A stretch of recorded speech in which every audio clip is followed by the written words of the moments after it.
The moment my mother Grace swung that champagne bottle at my head, I remember thinking how the crystal chandelier's light caught the green glass, making it sparkle like an emerald. It was beautiful, really, in that split second before everything went black. All because I wouldn't sign over my Seattle waterfront condo to my brother Marcus for his, quote, fresh start, unquote. The condo I'd worked 14-hour days for 3 years straight to afford. The one my parents now demanded I gift to their golden child who couldn't hold down a job for more than 6 months. Growing up as the eldest child in the Mitchell family of Bellevue, Washington, I learned early that love came with conditions. While Marcus got praised for managing C's in high school, my straight A's were met with, "You can do better." When I graduated summa cum laude from the University of Washington with a computer science degree, my parents spent the entire ceremony talking about Marcus's potential once he found his passion. By 25, I'd landed a software engineering position at a major tech company downtown Seattle. The work was demanding but rewarding. I'd leave my Capitol Hill apartment at 6 in the morning and rarely returned before 8 at night. Weekends meant more coding, more projects, more proving myself in a male-dominated field. My social life consisted of quick coffee breaks with colleagues and the occasional Friday night video call with my college roommate who'd moved to Boston.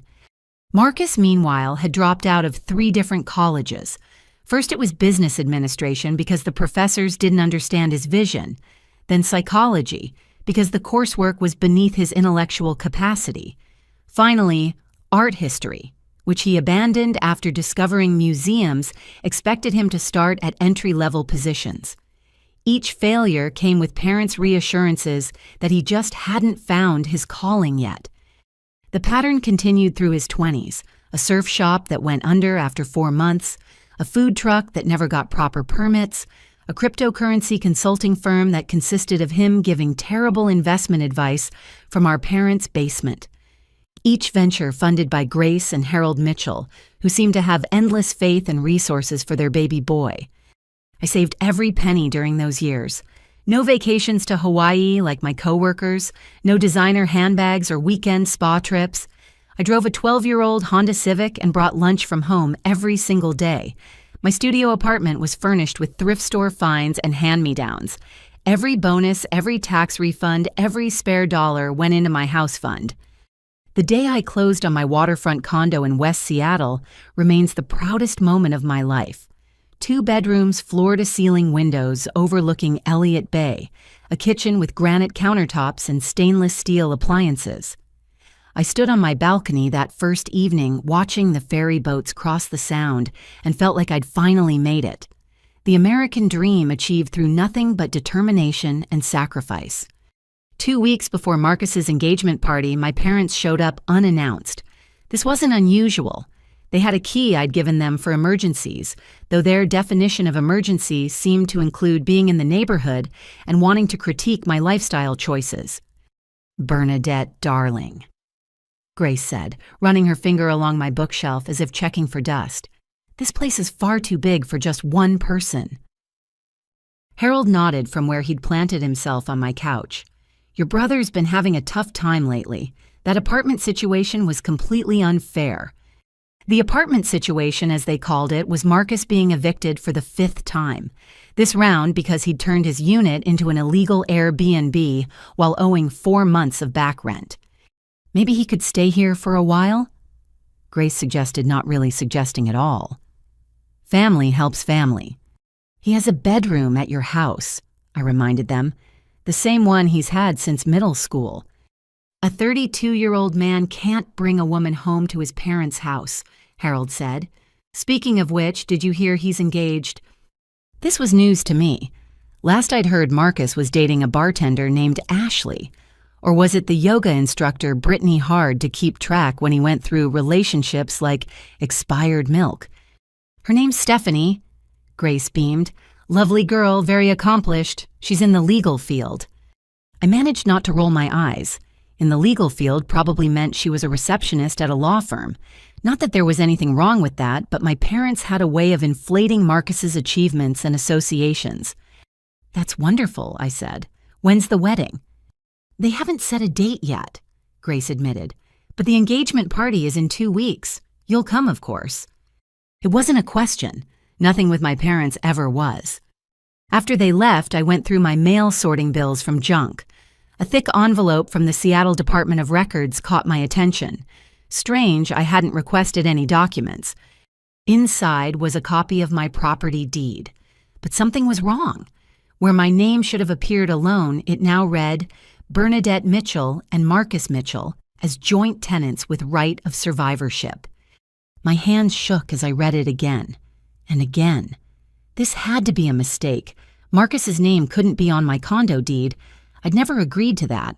I'd never even discussed it. But there it was, dated 3 years ago, right after I'd closed on the property. The signature next to Marcus's name looked like mine, but I knew I'd never signed such a document. The witnessing notary's name was smudged, conveniently illegible. My mind raced back 3 years. The closing had been in March. In April, I'd had my appendix removed, emergency surgery that kept me hospitalized for a week due to complications. My parents had handled my mail and bills while I recovered. The pieces clicked into place with sickening clarity. They'd forged my signature. They'd put Marcus on my deed while I was lying in a hospital bed, trusting them to take care of things. My phone buzzed with a text from Marcus. "Can't wait to see you at my party, sis. We need to talk about your living situation." My living situation, in my own home, that I'd paid for with my own money. I set down the phone and stared at the forged document. The brother I'd protected and excused all my life had conspired with our parents to steal half my home. The only question now was whether they'd settle for half or if they wanted it all. Saturday arrived with unusual sunshine for Seattle in October. I spent the morning at my lawyer friend Jennifer's Queen Anne office, spreading out the documents across her mahogany desk. Jennifer Chen had been my study partner through undergraduate, one of the few people who understood working twice as hard for half the recognition. "This is sophisticated forgery," she said, examining the deed through a magnifying glass. "Whoever did this knew exactly what they were doing. The notary's seal is almost perfect." Almost. Look here. She pointed to tiny inconsistencies in the embossing. Real notary seals have specific depth patterns. This is good, but it's not authentic. The question is proving it 3 years after the fact. I showed her the timeline I'd constructed, my hospitalization, parents having access to my apartment, the mysterious appearance of Marcus's name on the deed during that exact week. "We can challenge this," Jennifer said, "but it'll be messy. Your parents will claim you agreed to it verbally. Marcus will say it was always the plan. Without concrete evidence of the forgery—" "What about the notary?" I asked. "Can't we track them down?" "I'm already searching.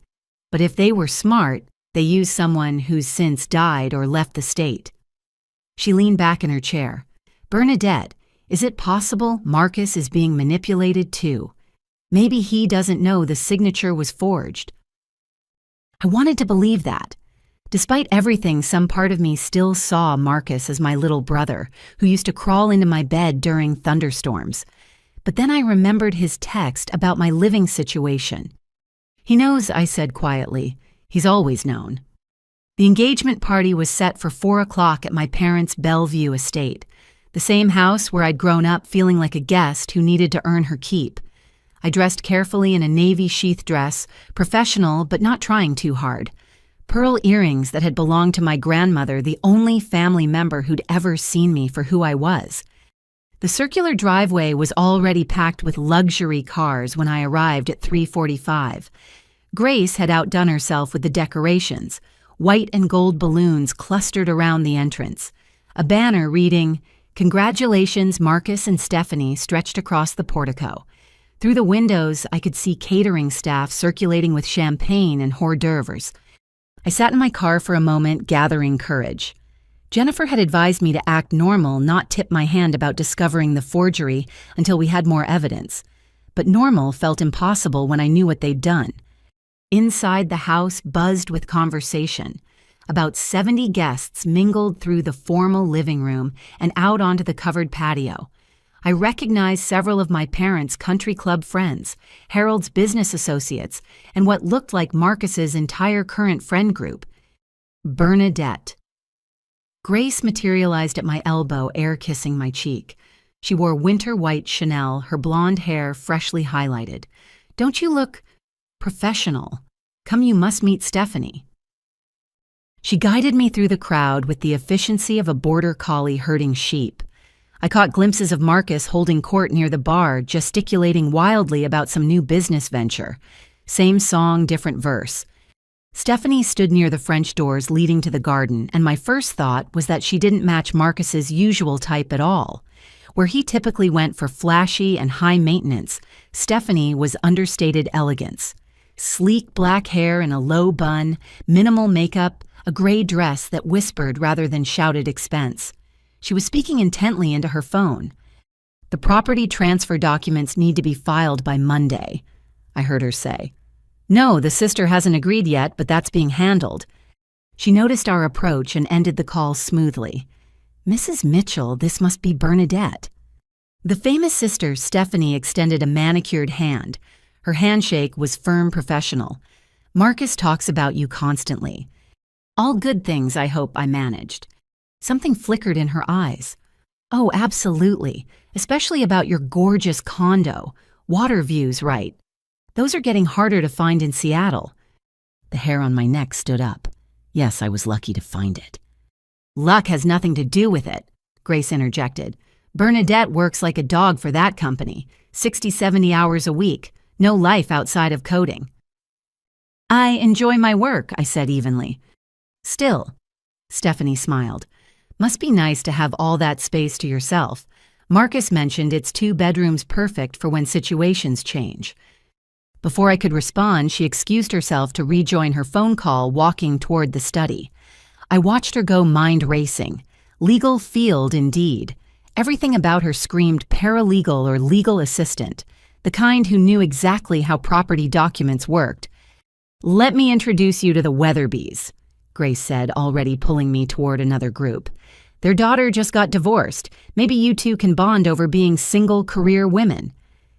I endured 20 minutes of small talk before extracting myself to find a bathroom, but instead of heading to the powder room, I found myself outside Harold's study. The door was slightly ajar, Stephanie's voice carrying clearly. "Yes, I understand the sister might contest it," she was saying, "but the statute of limitations works in our favor. 3 years is a long time. No, she has no idea I helped with the documents. Marcus says she's too trusting for her own good." My blood turned to ice. I pressed closer to the door. "The parents want it done quietly. Public pressure at this party, then she'll cave. Marcus gets the condo, sells it, and we have our nest egg. Yes, I know it's worth at least $680,000 in this market. My fee remains 10% as discussed." Footsteps approached from inside. I quickly moved down the hall, ducking into the actual powder room just as the study door opened fully. Through the crack under the bathroom door, I saw Stephanie's designer heels pause, then continue toward the party. I gripped the marble countertop, staring at my reflection. They'd planned everything. The engagement, the party, the public pressure. Stephanie wasn't some innocent woman who'd fallen for Marcus's charms. She was a co-conspirator, brought in specifically for her legal knowledge. A knock on the door made me jump. "Bernadette, you in there." Marcus's voice, the same one that used to beg me to check for monsters under his bed. "Mom says it's time for toasts." "Be right out," I called, proud that my voice didn't shake. When I emerged, Marcus was leaning against the wall, hands in his pockets. At 32, he still had the boyish looks that got him out of trouble all our lives. Sandy hair that flopped over his forehead, green eyes that sparkled with mischief, the Mitchell family dimples that skipped me entirely. "Good to see you, Bernie," he said, using my childhood nickname. "Been too long." "Has it?" I kept my tone neutral. "Seems like I just saw you last month when you needed to borrow $2,000. He had the grace to look slightly ashamed. "About that. Things are turning around now. Stephanie and I have big plans." "I'm sure you do." His expression shifted, becoming more calculating. "Actually, I wanted to talk to you about something. The condo situation." "What condo situation?" I asked innocently. "Come on, Bernie. You know, Mom and Dad put my name on the deed years ago, for tax purposes, they said. But now with the wedding coming up, Stephanie and I need a real place. The casual admission of what they'd done stopped me cold. He wasn't even pretending it had been legitimate. Marcus, I said slowly, my name is on that deed because I paid for that condo. Every penny. You contributed nothing. That's not how family works, he said, the charm dropping from his voice. Besides, it's perfectly legal. I'm half owner whether you like it or not. We'll see about that. His eyes narrowed. Don't make this difficult, Bernie. You know how Mom gets when she's upset. Just play nice, agree to sell, and everybody wins. Everybody but me, you mean? You can afford another place. Hell, you probably have enough saved for 2 condos by now. Some of us aren't robots who live for work. Before I could respond, Grace's voice echoed through the house. Everyone gather round for toasts. Marcus smirked. Showtime, sister. Try not to embarrass the family. He sauntered back to the party, leaving me alone in the hallway with the growing certainty that this wasn't just about money or property. This was about finally putting me in what they'd always considered my place beneath Marcus, serving his needs, existing only to enable his success. But they'd made one crucial mistake. They'd taught me to be strong, thinking they were teaching me to be servile. All those years of working twice as hard, of proving myself again and again, of building my life without their help or approval, they'd forged someone who wouldn't break under pressure. I straightened my dress, lifted my chin, and walked back to the party. Whatever they had planned, I was ready. The living room had been rearranged to create a makeshift stage area near the fireplace. Guests formed a semicircle, champagne flutes in hand, while Marcus and Stephanie stood front and center. The catering staff circulated with bottles of Dom Perignon, ensuring everyone's glass stayed full. Grace clinked her crystal flute with a silver spoon, the sound cutting through conversations. Thank you all for joining us on this wonderful occasion. She looked radiant in the afternoon light streaming through the tall windows, every inch the Bellevue Society matron. Harold stood beside her chest, puffed with pride, his gray suit impeccable as always.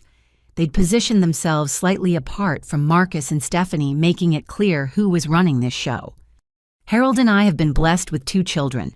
Grace began, her voice carrying the practiced modulation of someone used to public speaking. Our son Marcus, brilliant and creative, a true entrepreneur with vision beyond his years. I noticed several guests exchange glances. Most of them had probably lent Marcus money at some point, never to see it again. And our daughter, Bernadette.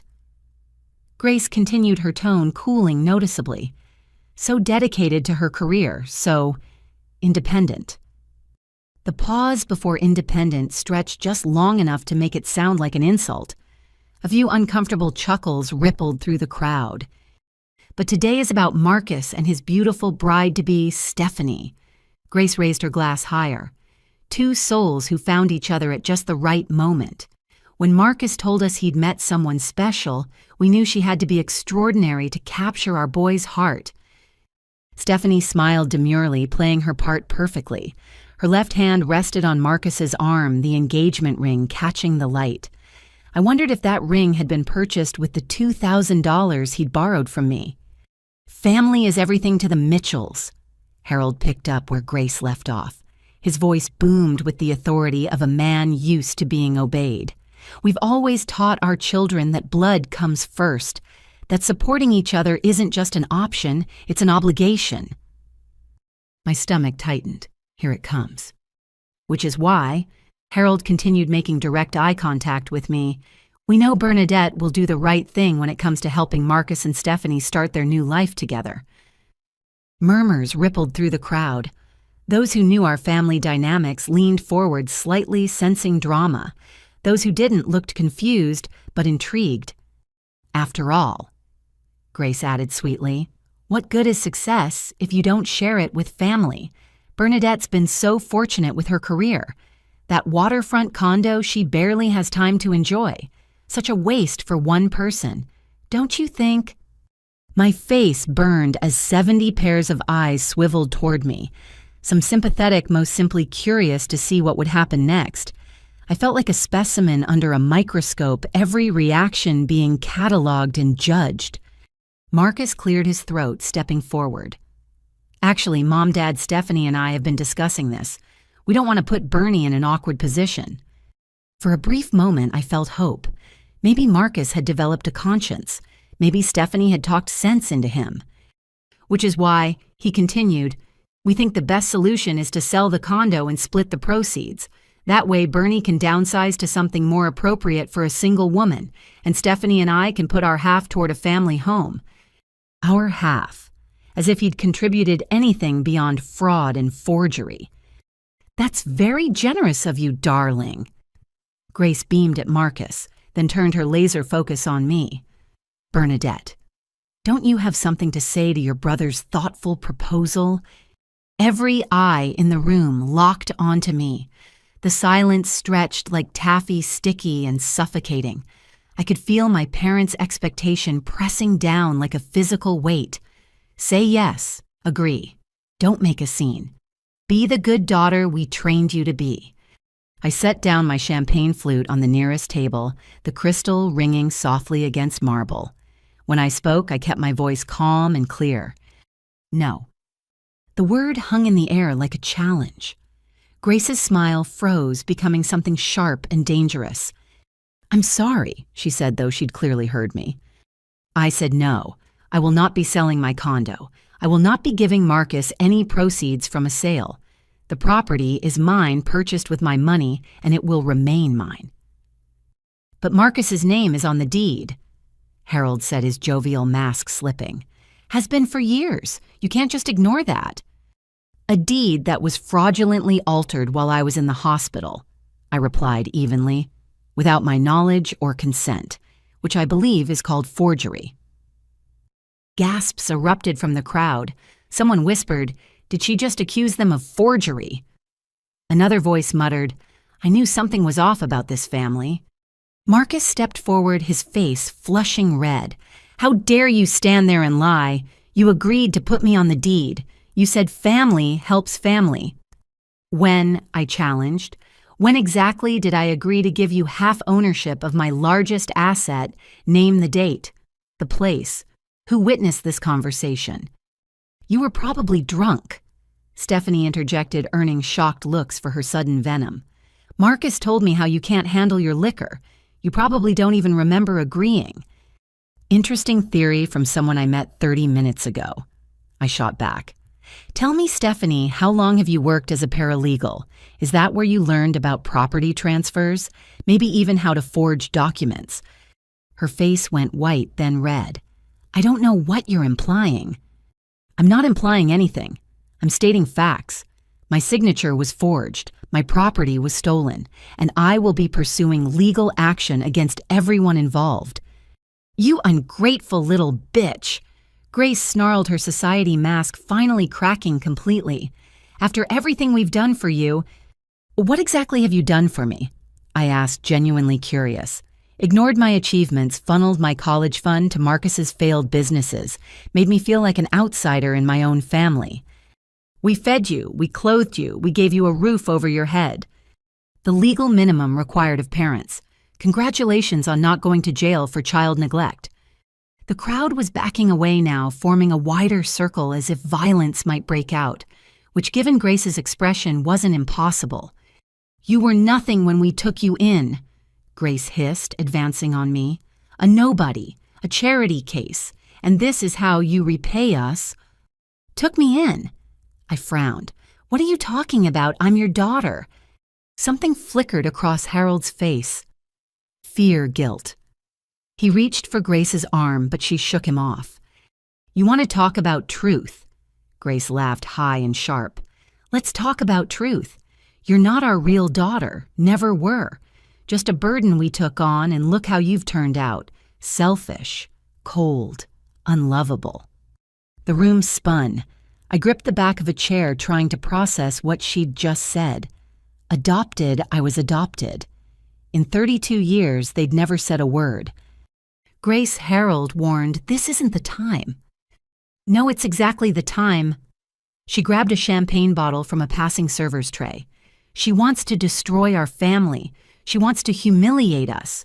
Let her know exactly what she is. Nothing. Nobody. Not real family. Mom, Marcus said uncertainly, maybe we should calm down. Don't you defend her. Grace rounded on him, then back to me. You think you're so special with your condo and your career? You're nothing but an ungrateful orphan who forgot her place. But I'll remind you. She raised the bottle high and time seemed to slow. I saw Harold lunge forward too late, heard Marcus shout something unintelligible, watched Stephanie pull out her phone, probably already calculating the legal ramifications. But mostly, I watched the bottle arc through the air, green glass catching the light from the chandelier above. Beautiful and terrible like everything in this house had always been. The last thing I remember was the sound. Not the impact itself, but the gasps from 70 guests as Dom Perignon met skull as champagne mixed with blood as the ungrateful orphan finally learned her place on my parents' imported Italian marble floor. Then darkness. Blessed, peaceful darkness where Grace Mitchell's voice couldn't reach me anymore. The first thing I became aware of was the beeping, steady, rhythmic electronic. The kind of sound that meant machines were keeping track of something important. The second was the pain, a throbbing ache that radiated from the left side of my head, down through my neck and shoulders. I tried to open my eyes, but they felt weighted down like someone had placed coins on the lids. My throat was desert dry, and when I attempted to speak, only a rasp emerged. "She's waking up," a woman's voice said. "Page Dr. Rodriguez." Cool fingers pressed against my wrist, checking my pulse. I managed to crack one eye open, immediately squinting against the fluorescent brightness. A nurse in seafoam green scrubs smiled down at me. "Welcome back, Miss Mitchell. You've been quite the sleepyhead." "How?" My voice came out as barely a whisper. "How long?" 3 days, she said, adjusting something on the IV stand beside my bed. "You had us worried for a while there. That was quite a knock to the head." 3 days. I'd been unconscious for 3 days. Memories flooded back in nauseating waves. The party, the confrontation, Grace calling me an orphan, the bottle swinging toward my head. "My family," I croaked. "Are they—" The nurse's expression tightened almost imperceptibly.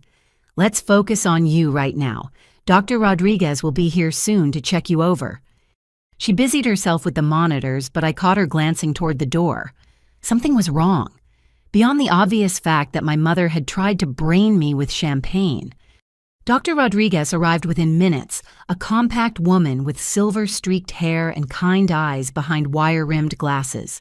She performed a series of neurological tests, having me follow her finger with my eyes, squeeze her hands, push against resistance. "You're very lucky," she said finally. The CT scan showed a linear skull fracture but no bleeding in the brain. "You have a severe concussion and will need to monitor you for a few more days, but you should make a full recovery." "Lucky," I repeated. My mother hit me with a bottle. Dr. Rodriguez exchanged glances with the nurse. "About that, there's a detective who's been waiting to speak with you. Are you feeling up to it?" I nodded, immediately regretting it as pain lanced through my skull. "Take it easy," the doctor advised. "No sudden movements for a while. I'll send him in, but if you get tired or overwhelmed, just tell Nurse Patterson."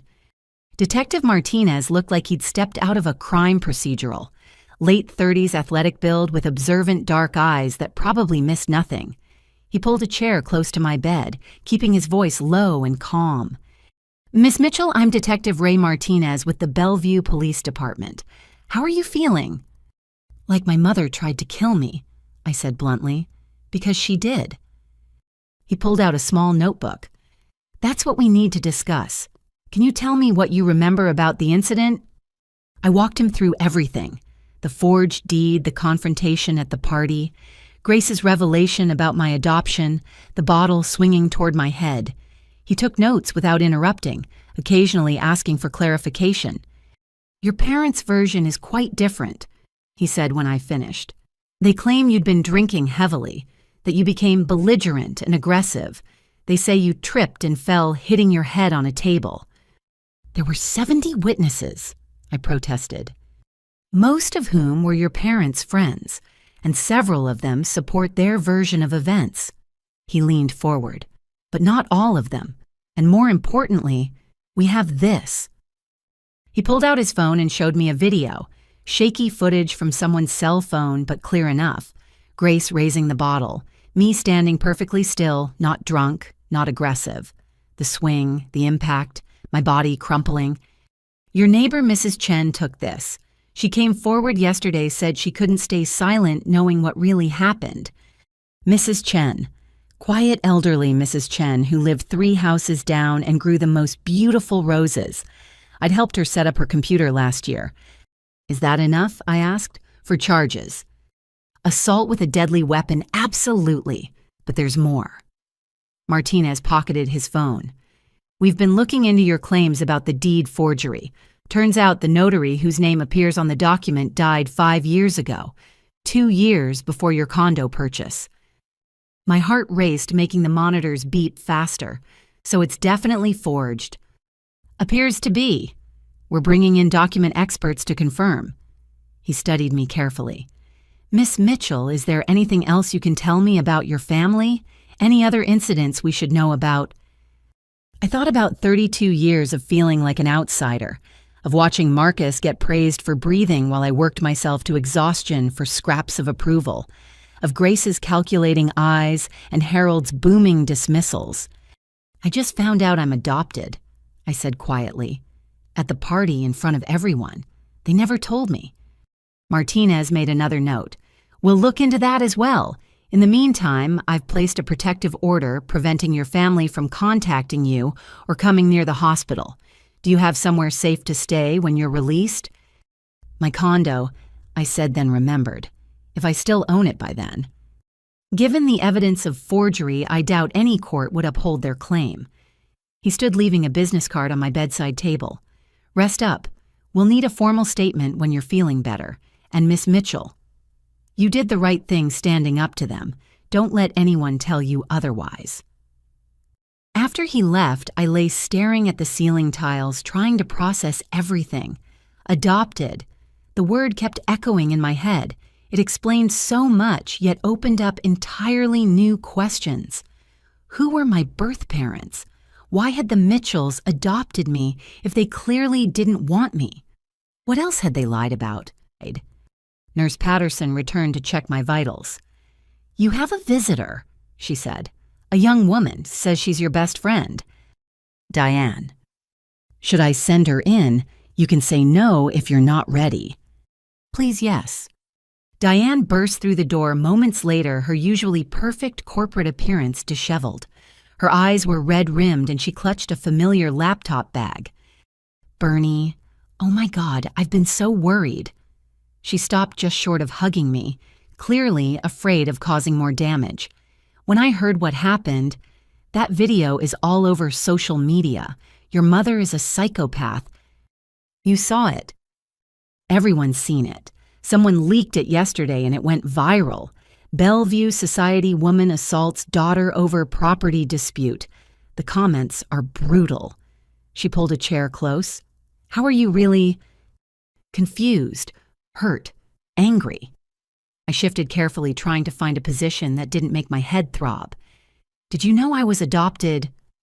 Diane's face went through several expressions before settling on guilty. I suspected. Remember in college when you needed your birth certificate for that internship, your parents took forever to produce it, and when they did, some of the dates seemed weird. But I figured if it was true, you knew and just didn't want to talk about it. Another piece of the puzzle clicking into place. What else did everyone know except me? Oh, Bernie. Diane carefully took my hand.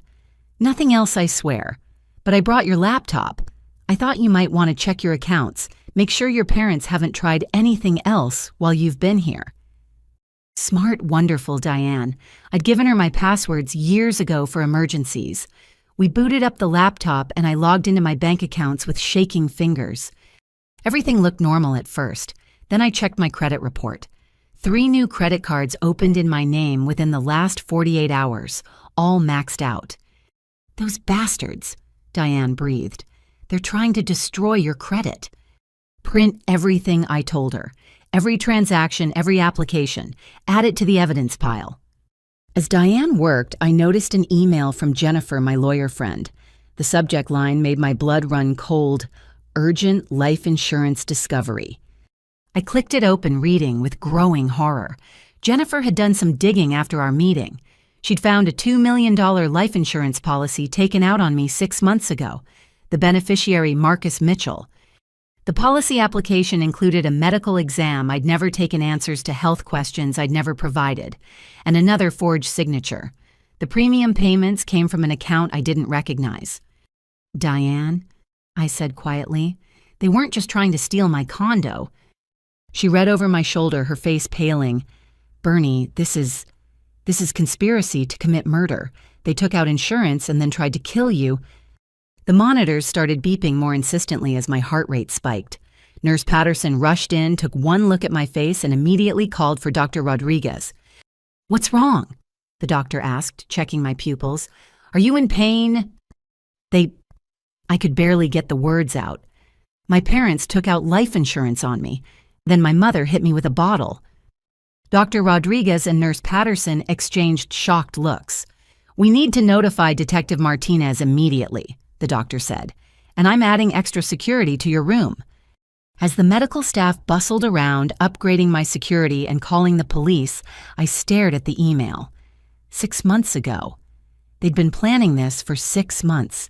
Every family dinner, every stilted phone call, every interaction where they'd pretended to care, they'd been planning my death. But they'd made one crucial mistake. They'd assumed I was as weak as they'd always told me I was.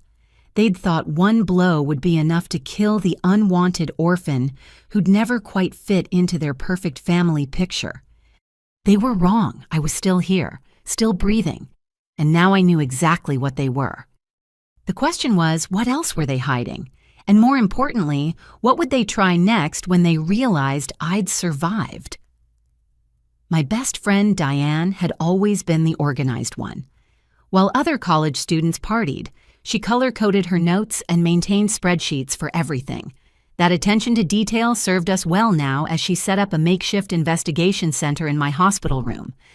"Okay," she said, arranging papers across the rolling tray table. "Let's trace this chronologically. The insurance policy was taken out 6 months ago in April. What happened around that time?" I thought back through the fog of pain medication. That's when Marcus announced his last business failure, the food truck. He owed $40,000 to investors. 40,000. Diane whistled low. Where did he even find investors? Dad's golf buddies, mostly. People who could afford to lose it but would definitely remember. I shifted against the pillows, wincing as the movement sent fresh spikes through my skull. Grace was furious, not about the money, but about the embarrassment. Diane typed notes into my laptop. "So they needed money fast, and suddenly you have a $2 million policy on your life. Check the insurance company," I suggested. "See if there's any connection to Stephanie." Her fingers flew across the keyboard. After a few minutes, her eyes widened. "Bernie, you're not going to believe this. The insurance agent who processed the policy, Robert Kellman. And guess who works at his office as a paralegal? Stephanie." "Bingo. Hired just 2 months before your policy was issued." Diane screenshot everything. This wasn't a crime of passion. They brought in a specialist. A knock interrupted us. Detective Martinez entered, followed by a woman in a severe black suit who introduced herself as Assistant District Attorney Sarah Winters. "Miss Mitchell." Ada Winters said, "I've been assigned to your case. The evidence Detective Martinez has gathered is compelling, but I need to ask you some difficult questions." I nodded, bracing myself. "Have you ever given your parents or brother permission to handle your financial affairs?" "Never. I've been financially independent since college." "What about during your hospitalization 3 years ago? Did you sign any power of attorney documents?" "No, I was conscious before surgery and after. Any documents would have required my signature." She made notes on her tablet. "We pulled the records from that insurance company. The medical exam was performed by a Dr. Patricia Morse. Ring any bells?" I shook my head, immediately regretting the motion. Dr. Morse lost her license 2 years ago, Martinez added, for falsifying medical documents. She's currently serving time for insurance fraud. So they used a corrupt doctor to fake my medical exam, I summarized. Stephanie's connections to process the paperwork. Then what? Wait for an opportunity? Or create one, ADA Winters said grimly. The policy has a 2-year contestability period. After that, it pays out regardless of circumstances. You were attacked at exactly 6 months and 1 week. The room felt suddenly colder. They'd been watching the calendar, counting down to when they could kill me and collect $2 million. Diane's laptop dinged with a new email. Jennifer sent more information, she said, scanning quickly. Oh my God, Bernie, she found 2 other policies. My stomach dropped. What? Smaller amounts, $500,000 each. One with your parents as beneficiaries, one with Marcus. Diane's voice shook. All different companies, all filed within the same month. They spread it around to avoid suspicion. $3 million total, Detective Martinez calculated. That's serious money. Enough to solve all their financial problems, I said quietly. Pay off Marcus's debts, maintain their lifestyle fund, whatever new scheme he dreamed up. Miss Mitchell. Ada Winters leaned forward. I need to ask about your adoption. Your parents revealed this at the party. In front of 70 people. Called me an ungrateful orphan, said I wasn't real family. Do you have any documentation about your adoption? I didn't even know I was adopted until 3 days ago. She exchanged glances with Martinez. We've been investigating that angle. There's no record of a legal adoption in Washington state matching your details. The beeping monitors reflected my racing heart. What does that mean? Several possibilities, Martinez said carefully. Private adoption that wasn't properly recorded, out-of-state adoption, or it wasn't a legal adoption at all. The implications hung heavy in the sterile air. If my adoption wasn't legal, then who was I? Where had I come from? And why had the Mitchells taken me in? We're subpoenaing all family records, Ada Winters assured me. Bank statements, correspondence, everything. If there are answers, we'll find them. After they left, Diane helped me work through the cybersecurity implications. We changed every password-enabled 2-factor authentication on all accounts and froze my credit. She even set up alerts for any new accounts or inquiries. There's something else, she said hesitantly. While you were unconscious, someone tried to access your work computer remotely. It caught it and locked everything down but Bernie. They were trying to delete your project files. My current project was a security protocol worth millions to my company. If it disappeared, so would my job and my reputation in the industry. They're not just trying to kill me, I realized. They're trying to erase me completely, make it look like I had a breakdown, destroyed my own life. Well, they failed, Diane said fiercely. You're alive, you're fighting back, and they're the ones whose lives are about to implode. That evening alone, except for the security guard outside my door, I lay awake thinking. Every memory of childhood took on new shadows. Why had I been the only one required to do chores? Why did family photos always seem to position me slightly apart? Why did Grace insist on different standards for me and Marcus? My phone, which Diane had rescued from the party, vibrated with a text from an unknown number. Against my better judgment, I opened it. You should have just given him the condo. This didn't have to happen. There's still time to make it right. Drop the charges sign over the property and everyone can move on. You were never meant to be part of this family anyway. No signature, but I recognized the tone. Grace had always been expert at making threats sound like reasonable suggestions. I screenshot the message and forwarded it to Detective Martinez. Then I typed back a single word, no. The response came quickly. You have no idea what we're capable of. Foster kids disappear all the time. Foster kid, is that what I'd been? The revelation sent fresh waves of nausea through me. I screenshotted this too, then blocked the number. But I couldn't block the questions. If I was a foster child, where was my real family?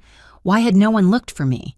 And what had the Mitchells gained by taking in an unwanted child only to treat her like an indentured servant? My hospital room door opened slightly.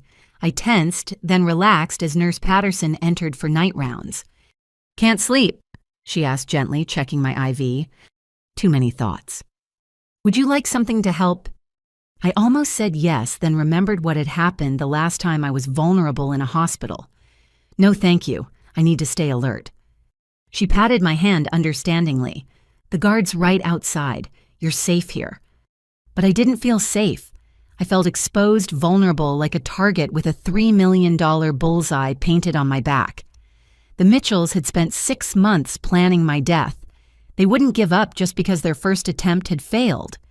Outside my window, Seattle's lights twinkled in the darkness. Somewhere out there, my would-be killers were probably planning their next move. But I was planning too.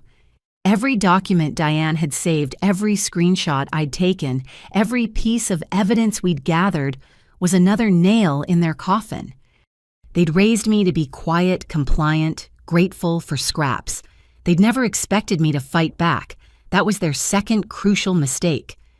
Their first was trying to kill someone who'd spent 32 years learning to survive without their love. Detective Martinez arrived the next morning with coffee and a thick folder that made my pulse quicken. His expression was grim as he settled into the visitor's chair. "Miss Mitchell, what I'm about to share might be disturbing. Are you prepared for that?" I pushed myself up straighter in the hospital bed, ignoring the residual dizziness. "After finding out my family planned to murder me for insurance money, I think I can handle whatever's in that folder." He opened it carefully, revealing photocopied documents and police reports. "Your mother, Grace Mitchell, has a sealed juvenile record. It took some doing to get access, but given the severity of the current charges..." "What did she do?" "When she was 16, she assaulted a neighbor with a baseball bat. The woman owned a vintage car that Grace wanted. When the neighbor refused to sell, Grace waited until dark and attacked her in her driveway." My blood chilled. Was the woman okay? Skull fracture, permanent hearing loss in one ear. Grace's parents were wealthy, good lawyers, got her probation and counseling. The records were sealed when she turned 18. "So she's done this before, attacked someone with a blunt object over property she wanted." "The pattern is concerning," Martinez agreed. "But that's not all. We've been investigating the insurance policies. Dr. Patricia Morse, the one who supposedly examined you, she's agreed to testify in exchange for reduced charges on her other cases. She'll admit the exam was fake. Better. She kept records of who paid her. Your father wrote personal checks for her services." He showed me photocopies. Harold's distinctive signature on 3 checks each for $5,000. He was careful with the amounts I observed, under the reporting threshold. "You'd make a good detective." Martinez smiled slightly. "Now about your brother's spending, we pulled his financial records." The next set of documents made my accountant's heart race. Marcus's debt was staggering. Credit cards, maxed out personal loans from shady lenders, even cash advances from casino markers in Las Vegas. $400,000 in total debt, Martinez summarized. "Most accumulated in the last year. He's been making minimum payments using money from your parents, but they've been struggling too." "Why, Dad's business was always successful." "Was. He made some bad investments, tried to recoup losses with riskier bets. Classic gambler's fallacy. They're leveraged to the hilt. The house is mortgaged 3 times over." Suddenly, so much made sense. The increasing pressure for me to help family, the desperate attempts to get my condo, the life insurance policies, they weren't just greedy, they were drowning. "There's one more thing," Martinez said, pulling out a final document. "We found Marcus's browser history. He'd been researching accidental death statistics, how long head injuries take to prove fatal, and whether security cameras could capture footage through windows. He was planning the specifics," I said, nausea rising. "Not just the money grab, but the actual murder. The search history goes back 8 months, before they took out the policies. This shows clear premeditation." A knock interrupted us. My attorney friend Jennifer entered, followed by a tall man in an expensive suit who radiated authority. "Bernadette, this is David Brennan," Jennifer introduced. "He's agreed to take your case. He specializes in complex fraud and attempted murder prosecutions." Brennan's handshake was firm despite my prone position. "Miss Mitchell, I've reviewed the evidence. We have grounds for both criminal and civil action. The criminal case will be handled by the DA's office, but I'll ensure your interests are protected throughout. The civil case could result in significant damages." "I don't want their money," I said. "I want them stopped." Understandable. But consider this: any financial judgment would prevent them from profiting from their crimes. And given what they've put you through, compensation is appropriate. Jennifer pulled up a chair. "Bernie, there's something else. I've been digging into the adoption angle. There's no record of you in the foster system either." "What, but Grace's text said I was a foster kid." "I know, which means either the records were destroyed, filed under another name, or..." She hesitated. Or you were never in the system at all. You might have been privately placed, possibly illegally." Brennan leaned forward. "This is crucial. If your adoption was illegal, it could explain why they felt confident forging documents. They've been operating outside the law from the beginning." "We need to find out where I really came from," I said quietly. "I have an investigator looking into it," Brennan assured me. "Birth records, missing children reports from 30 years ago, any Jane does that match. We'll find the truth." After they left, I spent the afternoon providing my formal statement to Martinez. Every detail, every remembered slight, every piece of evidence that my family had been planning this for months. By the time we finished, my head was pounding and my throat was raw. "You did great," Martinez said, packing up his recorder. "One more thing. Stephanie Huang, your brother's fiancée, she's vanished. Cleared out her apartment the night of the party, quit her job via email. We have a bolo out, but she's in the wind." "She knew it was going bad," I said. "Probably had an exit strategy from the beginning. Smart woman. Too bad she used her intelligence for crime." He paused at the door. "We're arresting your parents tomorrow morning. Wanted to give you advance notice." That night, I couldn't stop thinking about Grace's juvenile assault. The pattern was so clear in hindsight. Find someone who has what you want. Try to take it through manipulation. When that fails, resort to violence. Then use money and connections to escape consequences. Except this time, there was video. There were witnesses brave enough to speak up. There was a detective who cared more about justice than politics. And there was me, still breathing despite their best efforts. My phone buzzed with another unknown number. This time, the message was from Harold. "Bernadette, this has all gotten out of hand. Your mother was drinking, emotions were high. Surely we can work this out as a family. I've transferred $50,000 to your account as an apology. Let's put this behind us." I checked my banking app. Sure enough, there was a pending transfer. Blood money to buy my silence.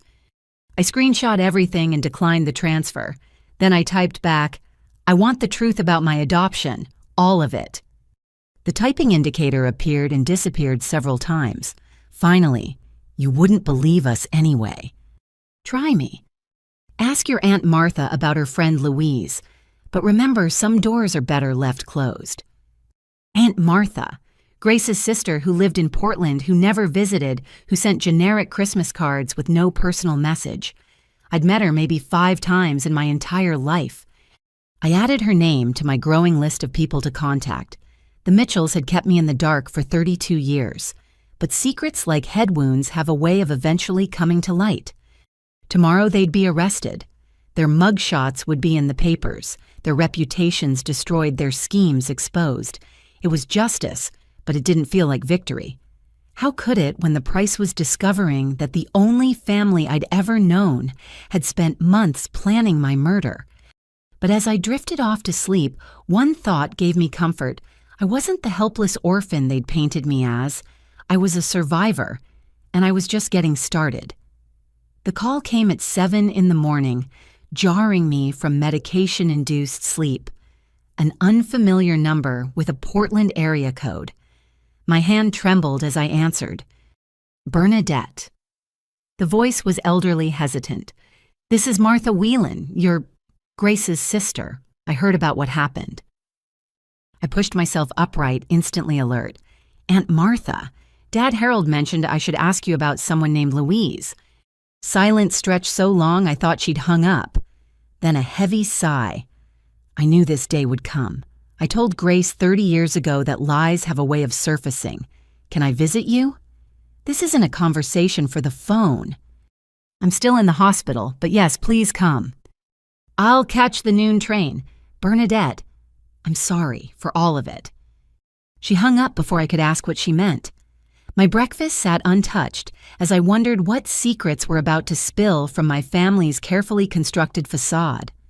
Jennifer arrived at 10 with a box of documents and a grim expression. "Bernie, we found something."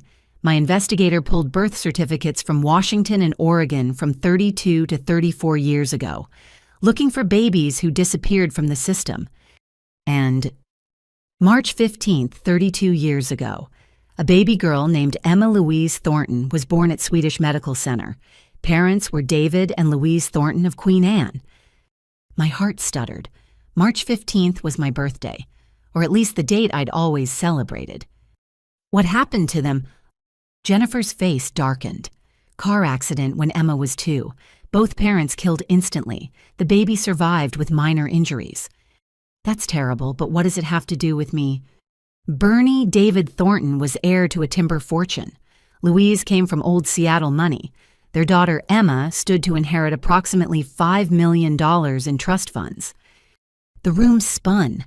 I gripped the bed rails trying to process what Jennifer was implying. But Emma Thornton disappeared from the hospital after the accident. She continued. The official report says she was transferred to child services, but there's no record of her ever arriving. No foster placement, no adoption records. She simply vanished. You think I'm Emma Thornton? The timeline matches, the age matches, and Bernie. She pulled out a photograph. This is Louise Thornton. I stared at the photo of a woman with my exact bone structure, my distinctive chin, even the way one eyebrow arched slightly higher than the other. It was like looking at myself in vintage clothing. How did the Mitchells get me? That's what we need to find out. But if you are Emma Thornton, there's a trust fund worth approximately $30 million sitting in probate court. It's been accumulating interest for 30 years. 30 million. The number didn't feel real, but it explained why the Mitchells had been so desperate. If they knew who I really was, if they'd been stealing from my trust all these years. Detective Martinez arrived as Jennifer was leaving. His expression told me the morning had been eventful. Your parents were arrested at 6 a.m., he reported. Grace didn't go quietly. It took 3 officers to get her in the car. She kept screaming that you destroyed the family. And Harold went peacefully, almost seemed relieved. He asked to make a deal before we even got to the station. Martinez pulled out his tablet. He's willing to testify against Grace in exchange for lesser charges. He's throwing her under the bus. Completely. Claims she masterminded everything, that he was coerced. His lawyer's already filing motions. I thought about Harold always following Grace's lead, always deferring to her anger. Maybe he had been coerced, or maybe he was just a coward who'd found his exit strategy. And Marcus turned himself in an hour ago with his lawyer. He's also trying to make a deal. Seems being abandoned by Stephanie shook him. He brought boxes of documents with him, Bernie. Financial records going back years. My hospital room was beginning to feel like a detective's office when Martha arrived that afternoon. She looked older than her 70 years, gray hair pulled back severely, moving carefully with a walker. But her eyes were sharp, knowing. "You look just like her," were her first words. "Louise, I knew it the first time I saw you as a toddler, but Grace swore you were from a legitimate adoption agency." "Please," I said, "tell me everything." Martha settled into the chair with obvious pain. Louise Thornton was my best friend in college. We were roommates, then bridesmaids at each other's weddings. When she married David, Grace was consumed with jealousy. Louise had everything Grace wanted: wealth, status, a husband who adored her. So Grace knew my birth parents. Knew them, envied them, hated them for their happiness. Martha's voice turned bitter. When Louise had you, Emma, she asked me to be godmother. Grace was furious she wasn't chosen. Then the accident happened. Accident? Martha laughed harshly. That's what the police called it, but I never believed it. The Thorntons were careful drivers, and it happened on a clear night on a road they knew well. Their car went off the cliff at exactly the spot with no barriers. My blood turned to ice. You think Grace? I could never prove it, but 2 days after the funeral, Grace showed up with a toddler she claimed to have adopted. You. Same age as Emma. Same unusual birthmark on your shoulder. I unconsciously touched my left shoulder where a small star-shaped mark had always resided. I confronted her, Martha continued. She swore you were a different child, that the resemblance to Louise was coincidence, said she'd gone through proper channels, had paperwork, but she never showed it to me. Why didn't you go to the police? With what a suspicion Grace's husband's brother was a judge. They had connections everywhere, and you seemed happy enough as a little girl. I told myself maybe I was wrong. Tears tracked down her weathered face. I was a coward. I chose my sister over my best friend's daughter. The Thornton money, I said. Have they been stealing it? Harold had power of attorney for some of David's business interests. Small amounts at first, then more as you grew older. Always careful, always just under the radar. But it wasn't enough for Grace. She wanted it all. The pieces clicked together with sickening finality. They'd killed my parents, stolen me, raised me as their own while embezzling my inheritance. And when the money ran low, they decided to kill me too. There's proof, Martha said suddenly. Louise was paranoid after some break-ins at their home. She kept copies of all important documents in a safety deposit box at a bank in Portland, including DNA samples from the family in case anything happened. She gave me the key. You still have it. Martha pulled an envelope from her purse. I've carried it for 30 years, hoping I'd never need it. The bank has been notified to expect you. I took the envelope with shaking hands. Inside was an old-fashioned safety deposit key and a letter in faded ink. If something happens to us, take care of Emma. She's our whole world. Make sure she knows she was loved. It was signed Louise Thornton with a postscript, trust no one from David's business circle, especially not the Mitchells. She'd known. Somehow Louise had known the Mitchells were a threat. I'll testify, Martha said quietly, to everything. Grace destroyed so many lives. It's time for the truth. After she left, I sat holding the key and letter, overwhelmed by the magnitude of what I'd learned. I wasn't Bernadette Mitchell, unwanted adopted daughter. I was Emma Thornton, stolen heiress, survivor of a family massacre. My phone rang. Brennan, my attorney. Bernadette, I just got off the phone with the federal prosecutor. Given what Harold Mitchell revealed, the FBI is taking over the case. This isn't just attempted murder anymore. It's murder, kidnapping, fraud spanning 3 decades. Murder, you mean my birth parents? Harold broke down completely. He's admitted they tampered with the Thorntons' car. Grace convinced him it would look like an accident, that they'd get custody of you and access to the money. He swears he didn't know she planned to kill them, thought it would just be property damage. He's lying. Probably. But he's given them enough to reopen the Thornton case as a homicide. Grace is looking at life in prison, maybe even the death penalty. I hung up and stared out the window at Seattle's skyline. Somewhere out there were the streets where my real parents had driven me as a baby, the parks where they'd pushed my stroller, the home where they'd loved me before Grace Mitchell's greed tore our family apart. Tomorrow I'd take a DNA test to confirm what everyone now knew. I'd go to Portland and open that safety deposit box. I'd reclaim not just my inheritance, but my identity. Emma Louise Thornton. The name felt foreign on my tongue, but it was mine. It had always been mine. And for the first time in 32 years, I was going to live it.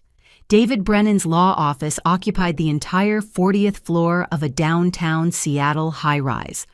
3 days after leaving the hospital, I sat in his conference room surrounded by bankers' boxes and legal documents.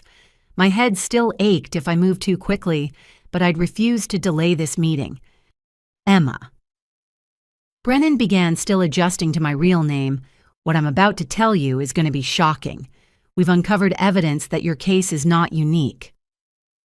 He pushed a folder across the mahogany table. Inside were photographs of 3 other young adults, all approximately my age. Michael Chen, Rebecca Valdez, and Jonathan Whitman, all allegedly adopted by wealthy families in the Pacific Northwest within 2 years of your placement with the Mitchells. All had birth parents who died in accidents shortly before the adoptions. All stood to inherit significant wealth. My hands trembled as I studied their faces. They're all like me, stolen children. We believe so. The FBI has connected at least 12 suspicious deaths to this adoption ring. Your parents, the Mitchells, weren't the masterminds. They were clients. Who was running it? A lawyer named Vincent Castellano. He specialized in private adoptions, had connections throughout child services. He'd identify wealthy families with young children, arrange accidents, then sell the orphans to desperate couples who wanted both children and access to money. Sell? The word tasted bitter. How much was I worth? Brennan hesitated. According to Harold's confession, they paid $200,000 for you, plus a percentage of any funds they could access from your trust. $200,000, the price of stealing a child, murdering her parents, erasing her identity. I pushed down the rage, threatening to overwhelm me. There would be time for anger later. Where is Castellano now? Dead. Heart attack 5 years ago, but his records survived. His secretary kept everything, apparently blackmailing clients for years. She's agreed to cooperate in exchange for immunity.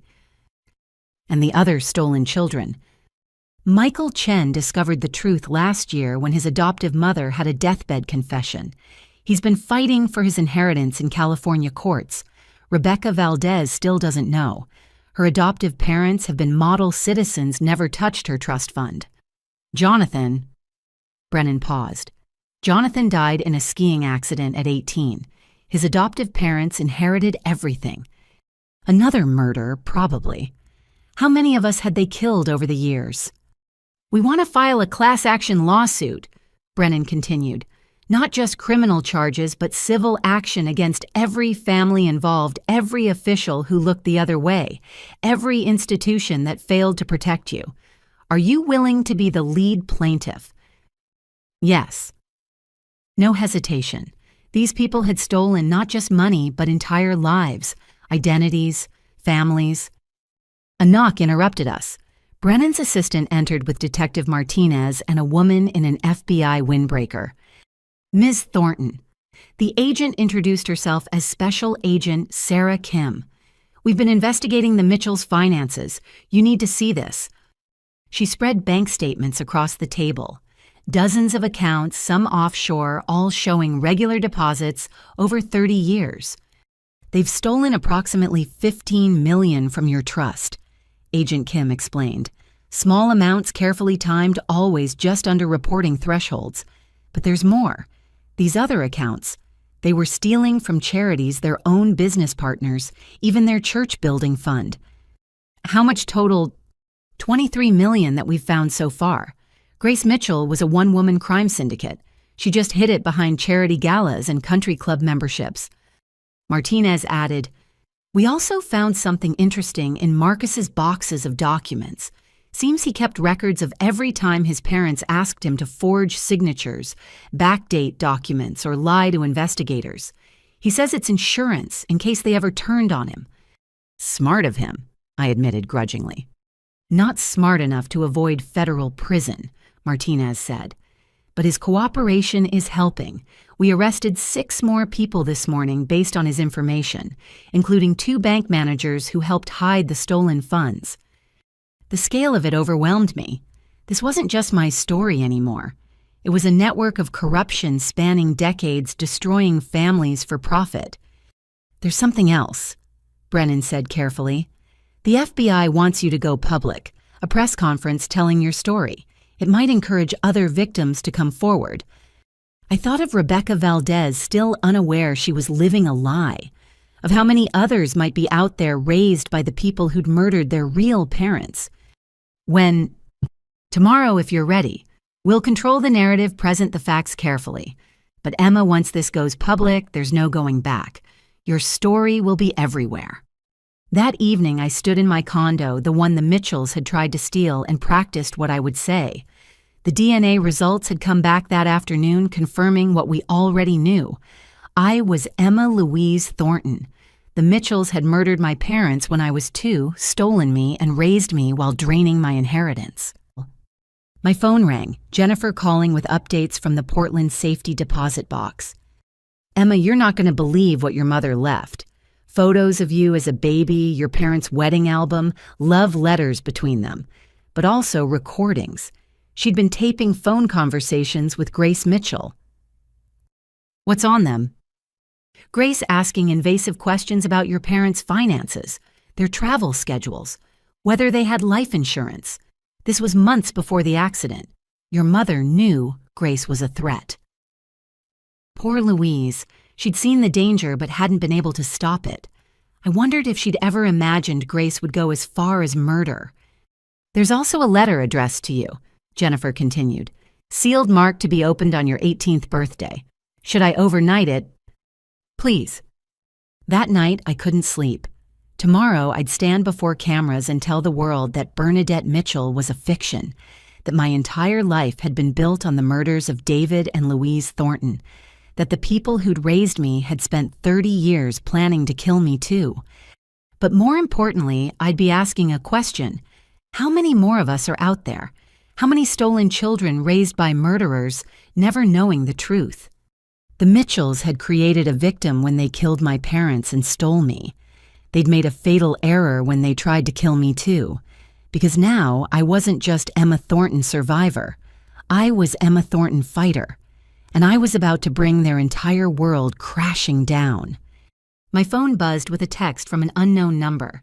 You have no idea what you're starting. Some secrets should stay buried. Walk away while you can. I screenshot it and forwarded it to Agent Kim. Then I typed back, the truth doesn't stay buried. See you at the press conference. Whatever shadows were still out there, whatever co-conspirators were scrambling to cover their tracks, they were about to learn what the Mitchells had discovered. I don't stay down. I don't stay quiet. And I definitely don't walk away. Tomorrow the world would meet Emma Thornton, and the adoption ring that had operated in darkness for 3 decades would finally face the light. The FBI field office's press room was packed beyond capacity. Local news, national correspondents, true crime podcasters, and newspaper journalists crammed into every available space.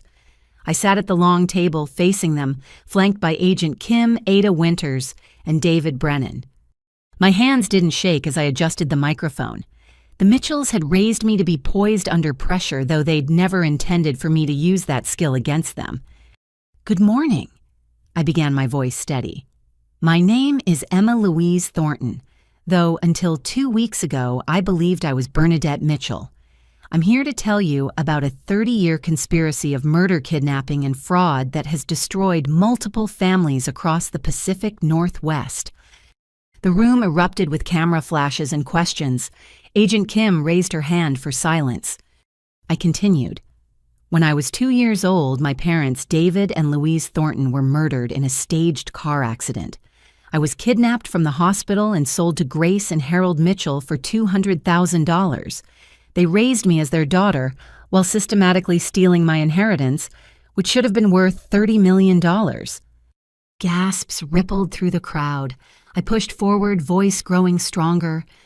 2 weeks ago, when I refused to give my adoptive brother my legally purchased condo, Grace Mitchell attempted to murder me with a champagne bottle. This assault captured on video led to the unraveling of their crimes. But the Mitchells aren't unique. We've identified at least 11 other families who purchased kidnapped children through the same network. I held up the photographs Brennan had shown me. These are just some of the stolen children. We're asking anyone who was privately adopted in the Pacific Northwest between 1990 and 1995 to contact the FBI. You may be a victim without knowing it. The questions came fast and fierce. How did they hide this for so long? Bribes, forged documents, and murdered witnesses, Agent Kim answered. We've arrested 17 people so far, including judges, social workers, and bank officials. What about the other children? We're reaching out to all potential victims, ADA Winters said. Some may choose to maintain their current lives, but they deserve to know the truth. Miss Thornton, how do you feel about the people who raised you? I'd prepared for this question, but it still hit hard. The Mitchells stole everything from me. My parents, my identity, my inheritance. They plotted my murder for insurance money. But they also taught me to be strong, to work hard, to never give up. I'm using those skills to ensure they face justice. What about your biological brother, Marcus? He's cooperating with authorities and will serve time for his role in the fraud. I hope he uses that time to become a better person. The press conference continued for an hour. By the time it ended, my story was trending worldwide. Social media exploded with hashtags like stolen children and Hans Okans justice for Emma. But the real bombshell came that afternoon. I was back in my condo fielding calls from reporters when Agent Kim called. Emma, you need to see the news. Channel 7. I turned on the television to see a breaking news banner, Mitchell Charity Foundation exposed as 30-year fraud scheme. The reporter stood outside the Bellevue Country Club. Shocking revelations continue in the Emma Thornton case. We've learned the prestigious Mitchell Foundation, which has raised millions for supposed children's charities, over 3 decades never donated a cent to legitimate causes. Instead, the money funded the Mitchell family's lavish lifestyle and covered their mounting debts. The screen showed photos from charity galas I remembered attending, Grace in designer gowns, Harold glad-handing donors. All those wealthy people believing they were helping children, never knowing they were funding the family that had stolen children. Former donors are already filing lawsuits, the reporter continued. Margaret Ashford, who donated $500,000 over 20 years, had this to say. The screen cut to an elderly woman in Pearl's fury etched on her face. Grace Mitchell sat on my charity board. She cried actual tears talking about helping orphans. To know she was stealing from orphans, murdering their parents. I want every cent back with interest. My phone rang. Brennan. Emma, the floodgates have opened. 16 more victims have come forward in the last hour. 3 are confirmed through DNA testing as children who supposedly died in accidents. Their parents were murdered, their deaths faked, and they were sold to wealthy families. 16 more. And climbing. One woman in California just discovered she's the heiress to a hotel chain. She thought her parents were migrant workers who died in a fire. Turns out they owned half of Napa Valley. The scope kept expanding. This wasn't just about me anymore. It was about dozens, possibly hundreds of stolen lives. That evening, something unexpected happened. Marcus called from the Federal Detention Center. Emma, he said, using my real name for the first time. I know you hate me. You should. But I need you to know something. I'm listening. I found more files, hidden ones. Mom, Grace. She kept records of everything. Names, dates, amounts. She was blackmailing some of the other families, threatening to expose their adopted children weren't legally obtained. Why are you telling me this? Because there's a storage unit. I'll give you the location and key code. Everything's there, including, he paused, including photos of your real parents, videos of you as a baby with them. She kept them as trophies. My throat closed. Videos of my parents. The parents I couldn't remember. Why keep that I managed? She liked to watch them sometimes. Said it reminded her that anyone could be brought down if you were smart enough. She's evil Emma. I see that now. I spent my whole life trying to earn her approval, never realizing she wasn't capable of real love. After I hung up, I sat in the gathering darkness, processing everything. The storage unit would be raided tomorrow, its contents cataloged as evidence. But those videos, those photos, they would eventually be mine. Fragments of a life stolen, but not entirely erased. My laptop pinged with news alerts. The Mitchell scandal had gone international. Forbes was running a feature on the stolen heirs. Netflix had already announced a documentary. Everyone wanted to tell the story of the children sold to their parents' killers. But the biggest shock came in the morning paper. Below the fold, a small article. Stephanie Huang arrested at Canadian border. Marcus's mysterious fiancée had been caught trying to flee with $2 million in cash and diamonds. She'd been more than a paralegal. She'd been Grace's protégée, learning the art of the grift, planning to start her own version of the scheme in Vancouver. The Mitchell crime family was falling apart, but its poisonous influence had spread wider than anyone imagined. Each arrest led to new revelations, new victims, new horrors, but also new hope. Rebecca Valdez had seen the news and called the FBI. Her adoptive parents had confessed everything, begging her forgiveness. Michael Chen had won his court case, reclaiming his inheritance and his name. Others were coming forward, supporting each other, building a community of survivors. Standing at my window, looking out at the water view, the Mitchells had tried to kill me for I thought about Louise and David Thornton. My parents, who'd loved me for 2 precious years before Grace's greed tore us apart. They'd never gotten to see me grow up, succeed, survive. But their daughter had survived. Their daughter was fighting back. And their daughter was winning. The Mitchells had thought they were creating a victim. Instead, they'd forged a warrior. And I was just getting started. The federal detention center smelled of industrial disinfectant and despair. I sat in the visiting room watching guards escort Grace Mitchell to the reinforced glass partition. Orange didn't suit her.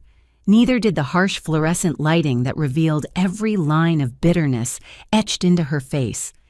She settled into the plastic chair with the remains of her old hauteur chin lifted despite the shackles. For 30 seconds, we stared at each other through the scratched barrier. The woman who'd raised me, the woman who'd murdered my parents, the woman who'd tried to murder me. "Hello, Grace," I said, finally, deliberately omitting any familial title. Her lips twisted. "Come to gloat, Emma, to see how far the mighty have fallen." "I came for answers. You owe me that much." "I owe you nothing." But something flickered in her eyes. Fear, regret. "You destroyed everything.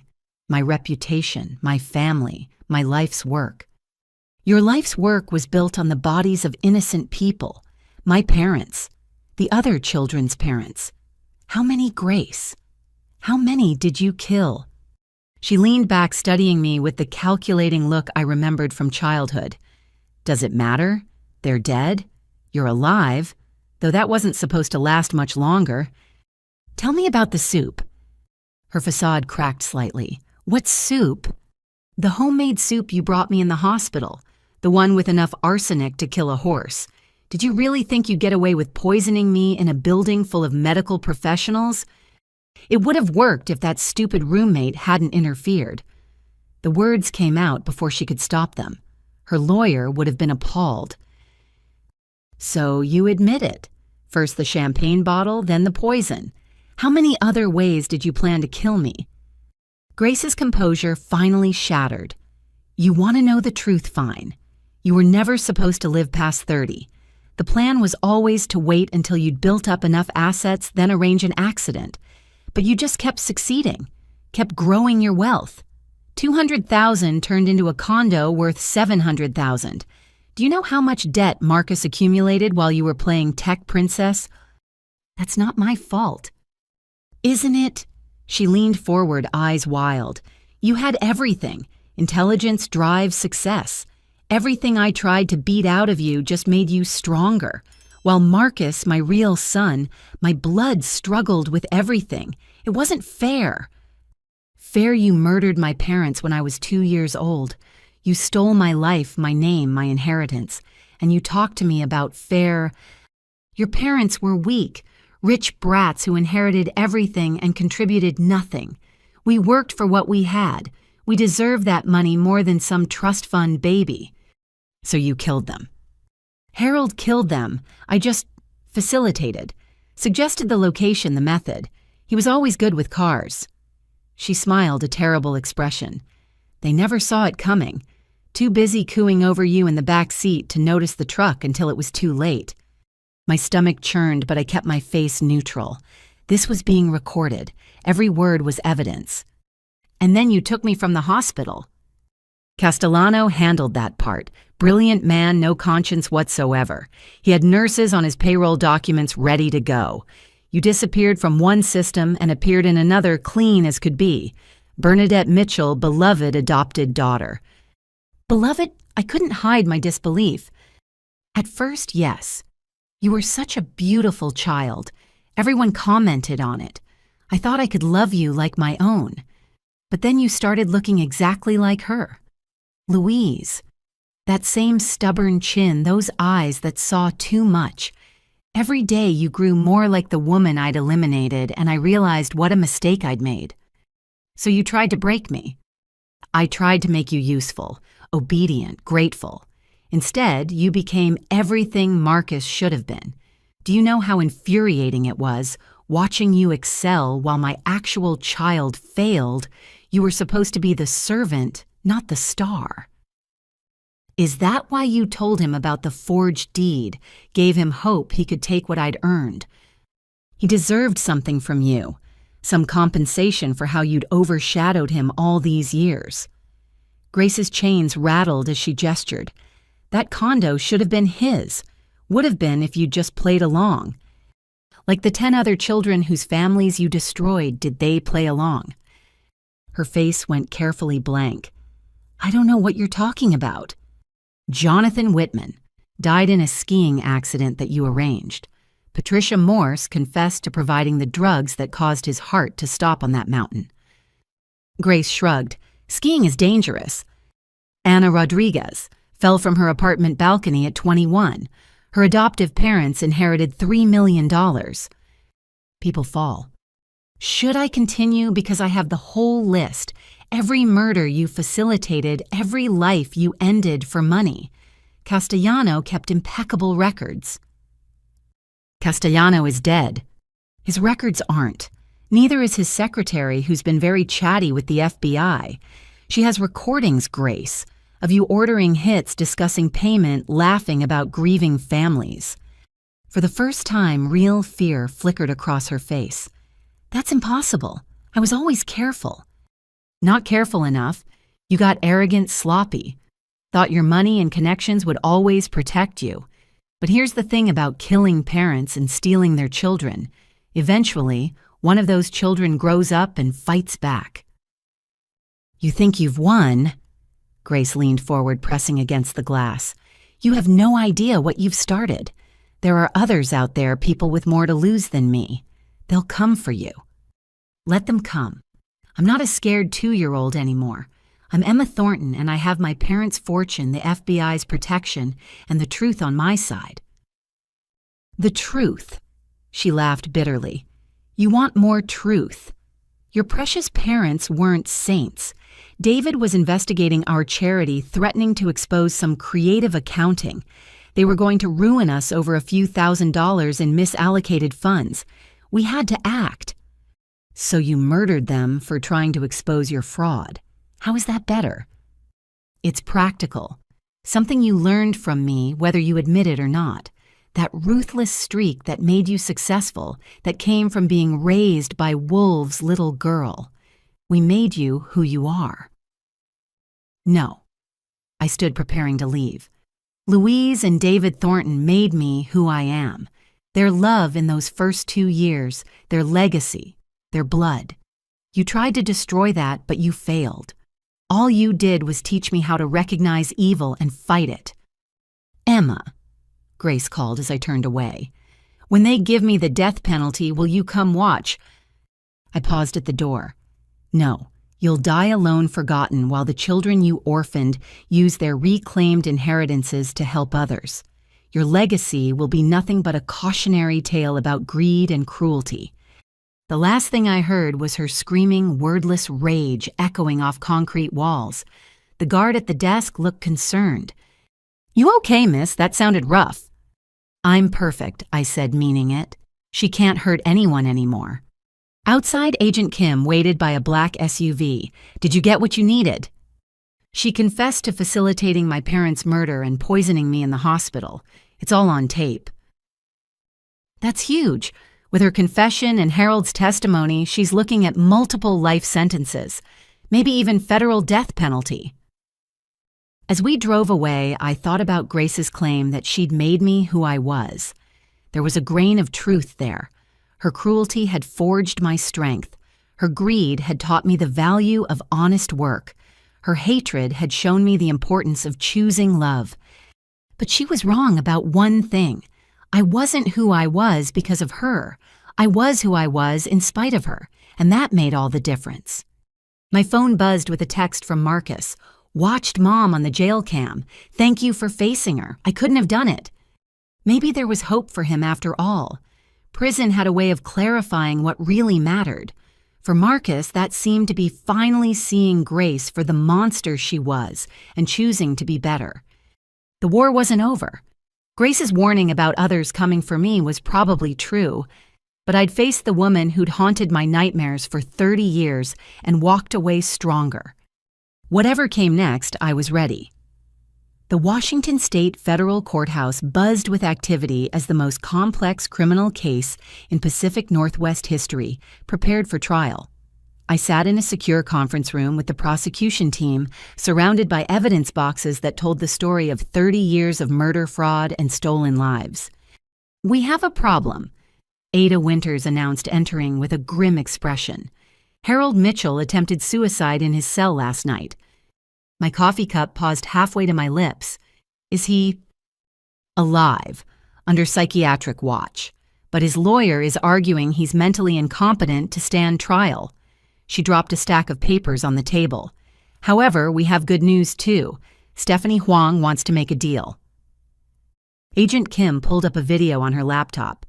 She's offered full testimony about the Mitchell operation in exchange for a reduced sentence.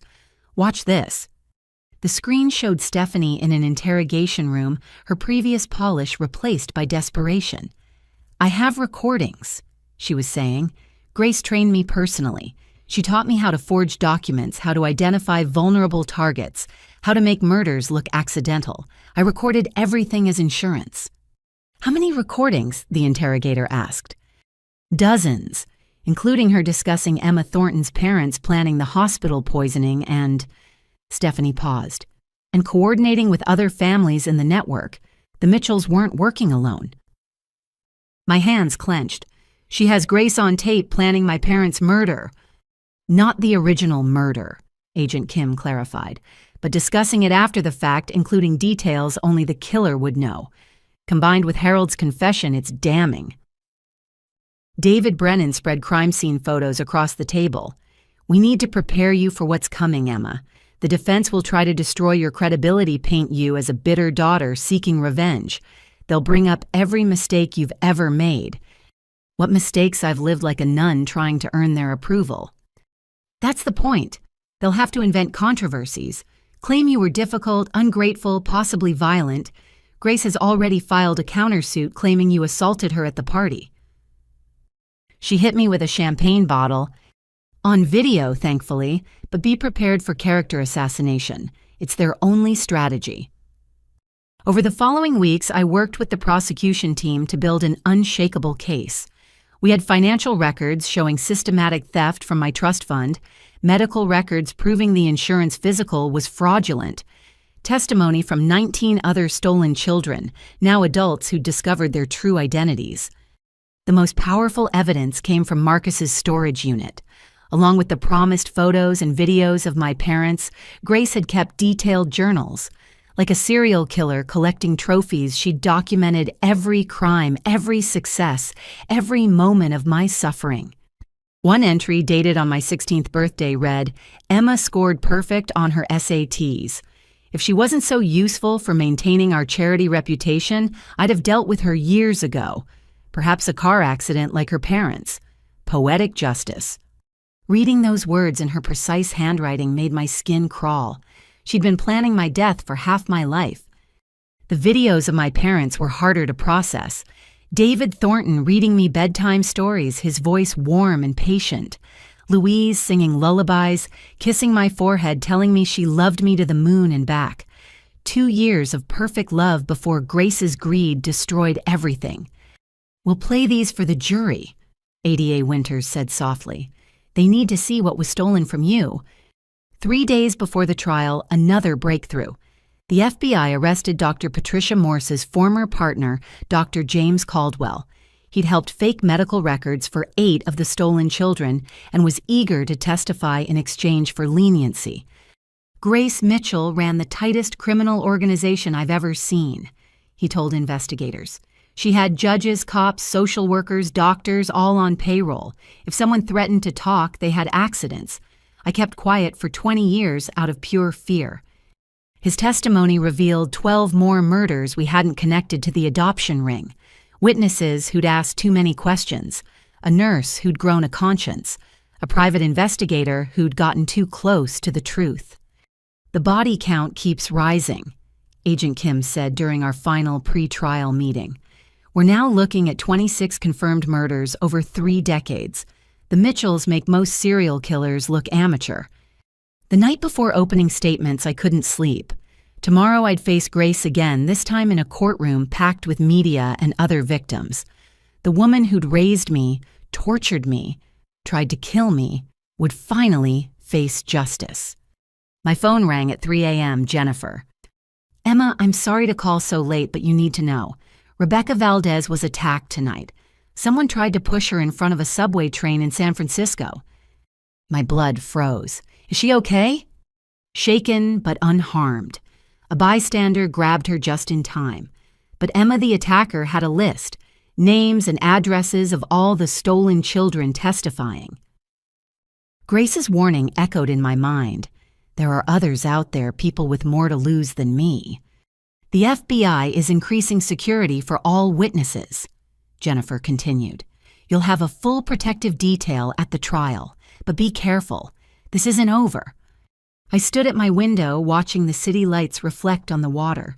Somewhere out there, the remaining members of the adoption ring were scrambling, desperate to silence witnesses before they could testify. They'd already tried to kill Rebecca. Who was next? But as dawn broke over Seattle, I felt no fear, only determination. They'd stolen our parents, our identities, our inheritances. They'd murdered and manipulated for 30 years. But their reign was ending, and we were the ones ending it. Grace Mitchell thought she'd raised a victim. Instead, she'd created her own downfall, and in a few hours, the whole world would watch it happen. The war crimes trial of the century was about to begin, and I was ready to testify. The federal courthouse steps swarmed with media as our convoy of black SUVs arrived. FBI agents formed a human corridor shields raised against the crushing press of reporters shouting questions. I kept my eyes forward, flanked by Agent Kim and 2 additional bodyguards. Inside, Courtroom 7 had been transformed into a fortress. Metal detectors, armed guards, bulletproof glass partitions for the defendants. The gallery was packed with victims' families, journalists, and curiosity seekers who'd won the lottery for public seats. Grace and Harold Mitchell sat at separate defense tables, their legal teams having successfully argued for severed trials. Grace wore a conservative black suit, her hair professionally styled, looking every inch the wronged society matron. Harold appeared to have aged 20 years, his hands shaking as he avoided eye contact with everyone. All rise for the Honorable Judge Patricia Yamamoto presiding. Judge Yamamoto, known for her no-nonsense approach to complex cases, took her seat. "Before we begin, I want to address the media circus outside. This is a court of law, not entertainment. I will have order or I will clear the gallery." Ada Winters stood for opening statements. "Your Honor, the prosecution will prove that Grace and Harold Mitchell orchestrated a 30-year criminal enterprise that resulted in 26 murders, 15 kidnappings, and the theft of over $100 million. They didn't just kill parents to steal their children. They built an empire on the bodies of innocent families." The defense attorney, a sharp-dressed man named Richard Stockton, who'd defended mob bosses, rose next. "Ladies and gentlemen of the jury, Grace Mitchell is a respected philanthropist who adopted a troubled child out of compassion. That child, Emma Thornton, has concocted an elaborate fantasy to explain her own failures and justify stealing from the people who raised her. I forced myself to remain expressionless. We'd prepared for this narrative. The first week of testimony established the financial crimes. Forensic accountants walked the jury through 30 years of embezzlement, money laundering, and fraud. Charts showed how my parents' fortune had been systematically drained, funneled through shell companies and fake charities. Then came the witnesses. Michael Chen took the stand first, describing how he'd discovered his true identity only after his adoptive mother's deathbed confession. Rebecca Valdez testified via video link still shaken from the attempt on her life. One by one, 19 stolen children told their stories. But the most dramatic moment came when Stephanie Huang took the stand. State your name for the record. Stephanie Huang. I was engaged to Marcus Mitchell and trained by Grace Mitchell in what she called the family business. What was the family business? Murder, kidnapping, and fraud disguised as private adoption services. Stockton objected repeatedly, but Judge Yamamoto allowed the testimony. Stephanie produced recordings from her phone, Grace's voice clear and unmistakable. The key is patience, Grace said on one recording. You identify the target, study their routines, wait for the perfect moment. Emma's parents were easy. They were so predictable, same route every night. Harold just had to time it right. The courtroom sat in stunned silence as recording after recording played. Grace discussing poison dosages, laughing about grieving families, planning my death with the casual tone of someone organizing a dinner party. Why did you record these conversations? Ada Winters asked. Insurance. Grace taught me to always have leverage. I knew if things went bad, she'd throw me under the bus. The recordings were my protection. Did Grace Mitchell ever express remorse for her crimes? Never. She said weak people deserved to be exploited, that if parents couldn't protect their children, they didn't deserve to have them. When my turn came to testify, I wore my mother's pearl necklace recovered from the safety deposit box. Louise Thornton's presence gave me strength as I swore to tell the truth. Please state your name for the record. Emma Louise Thornton, formerly known as Bernadette Mitchell. For 3 hours, I walked the jury through my life. The childhood of conditional love, always second to Marcus. The discovery of the forged deed. The confrontation at the party. Waking up in the hospital to learn my entire life was built on lies. How did you feel when you learned the Mitchells had murdered your parents? Destroyed, then angry, then determined to get justice not just for me, but for all the families they'd destroyed. Stockton's cross-examination was brutal. Isn't it true you were a difficult child, defiant, ungrateful? I was a child who worked constantly for approval that never came. I wasn't difficult. I was surviving.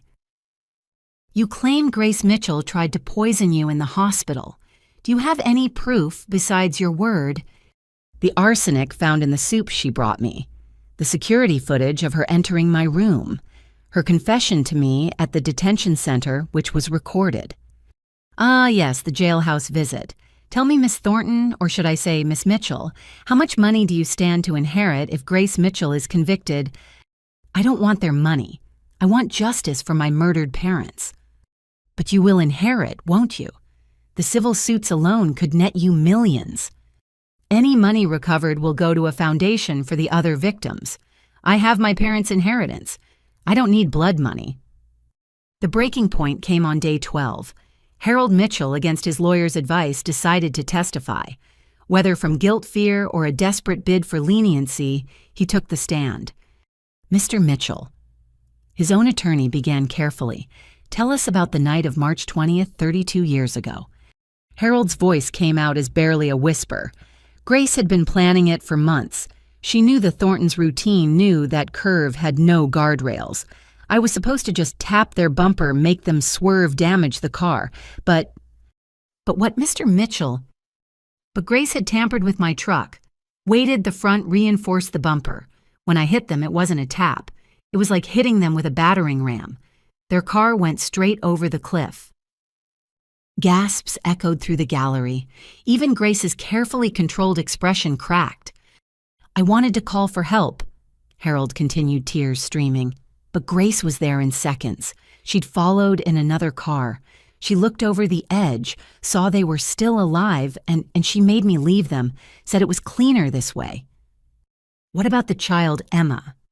Grace had that all arranged. The hospital, the false documents. She'd paid off a nurse to declare the baby died with her parents, then hand her over to us. It was all so organized, so cold. Like she'd done it before. Had she done it before? Harold's sob echoed through the courtroom. Yes, God help me, yes. At least 6 times before the Thorntons. Maybe more. She called it harvesting. Like those children were crops to be collected. The defense table erupted. Stockton objected frantically while Grace hissed at Harold to shut up. But the dam had broken. Harold confessed to everything. Every murder, every kidnapping, every forged document. By the time he finished, several jurors were in tears. Judge Yamamoto called a recess. In the hallway, victims' families embraced finally having answers to decades-old questions. I stood apart processing Harold's testimony. My parents had been alive after the crash. They might have survived if not for Grace's cold calculation. When court reconvened, Stockton made a desperate play. Your Honor, given Mr. Mitchell's obvious mental breakdown, I move for a mistrial. Motion denied. The witness appeared competent and responsive. Continue, counselor. But there was nowhere to continue to. The case was effectively over. Harold's confession combined with Stephanie's recordings and the mountain of physical evidence left no room for doubt. 2 days later, closing arguments felt almost anticlimactic. Ada Winters methodically laid out 30 years of crimes, while Stockton half-heartedly argued for reasonable doubt. The jury deliberated for only 6 hours. On the count of murder in the first degree of David Thornton, we find the defendant, Grace Mitchell, guilty. On the count of murder in the first degree of Louise Thornton, we find the defendant guilty. The verdicts continued for 20 minutes. Guilty on all counts. Murder, kidnapping, fraud, attempted murder conspiracy. Grace Mitchell would never see freedom again. She turned to stare at me as the guards prepared to lead her away. No remorse, no fear, just cold hatred. This isn't over, she mouthed. But it was. For her, at least, it was finally over. 3 weeks after Grace's conviction, the federal courthouse reconvened for sentencing.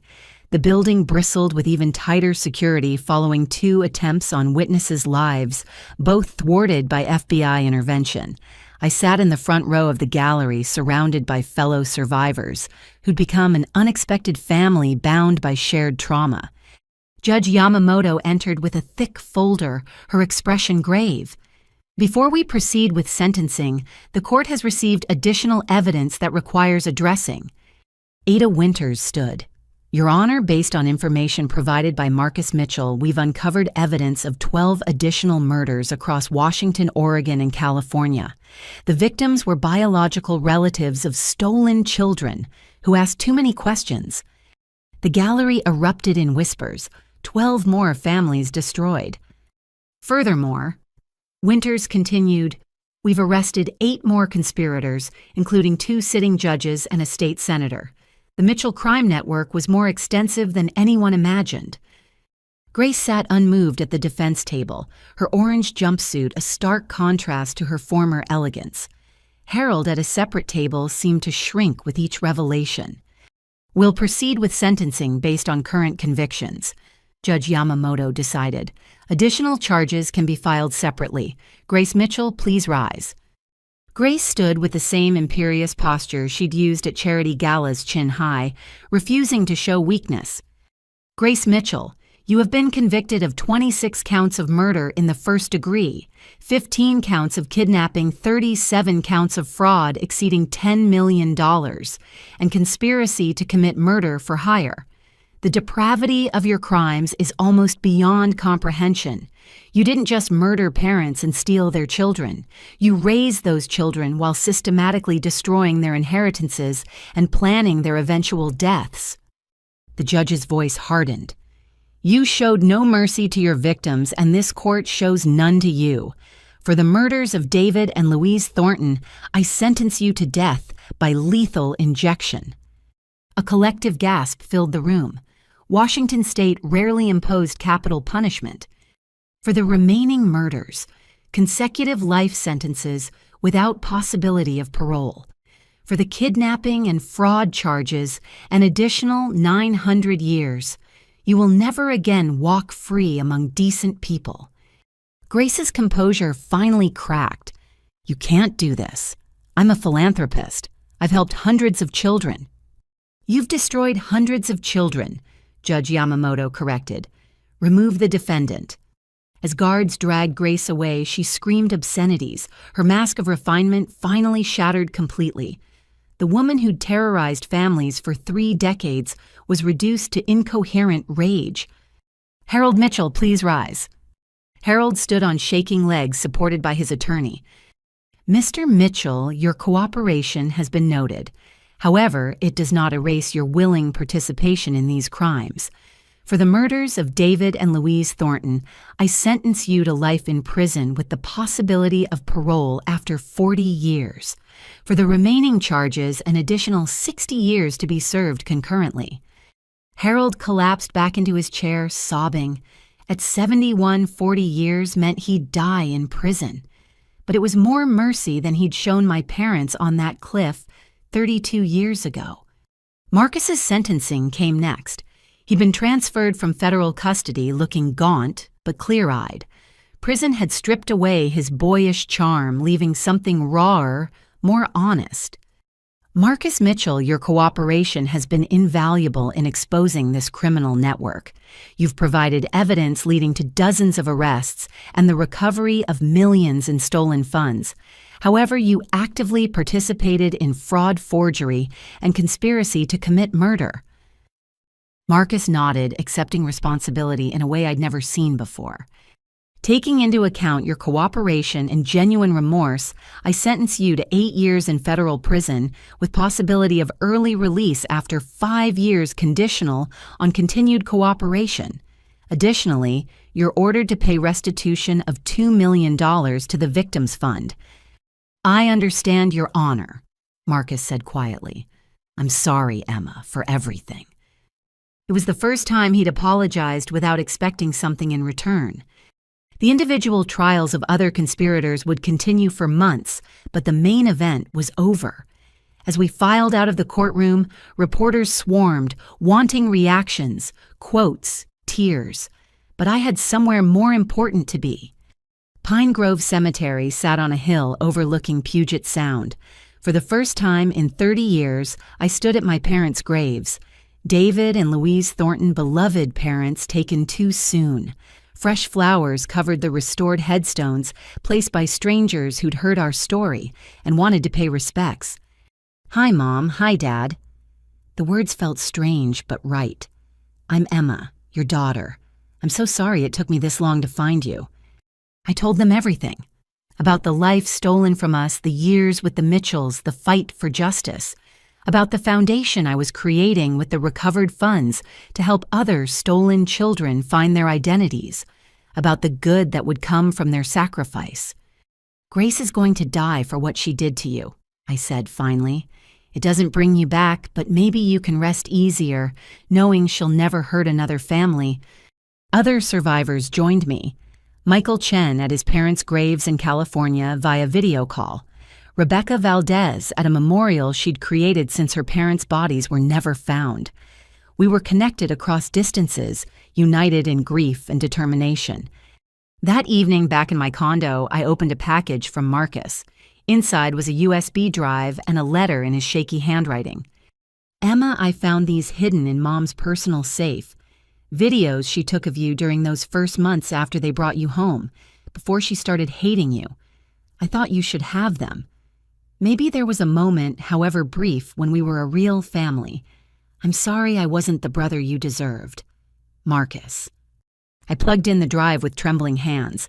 The first video showed a much younger Grace holding toddler me, actually smiling as I played with blocks. Harold in the background helping baby Marcus walk. For just a moment we looked normal. happy even. But I could see it in Grace's eyes even then. The calculation, the coldness underneath the performance. She was already planning how to use me, already seeing dollar signs instead of a daughter. I closed the laptop and walked to my window.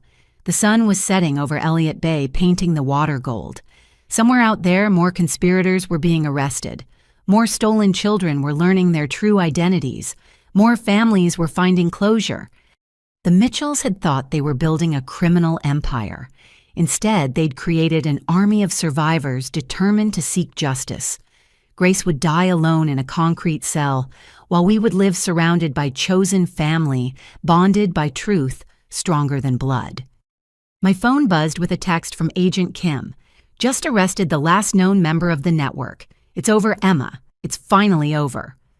But it wasn't over, not really. The healing would take years. The legal battles would continue. The search for more victims might never end. But the reign of terror was finished. The monsters who'd stolen children and murdered parents would never hurt another family. I raised a glass of wine to the window, toasting the parents I'd never really known but would always love. We won, Mom and Dad. We won. Tomorrow I'd start the work of building something good from the ashes of tragedy. The Emma Louise Thornton Foundation would ensure no stolen child remained lost. But tonight I simply stood in the home they'd tried to steal from me and felt something I hadn't experienced in 32 years. Peace. 6 months after the trial, the Emma Louise Thornton Foundation opened its doors in a restored Victorian mansion in Seattle's Capitol Hill neighborhood.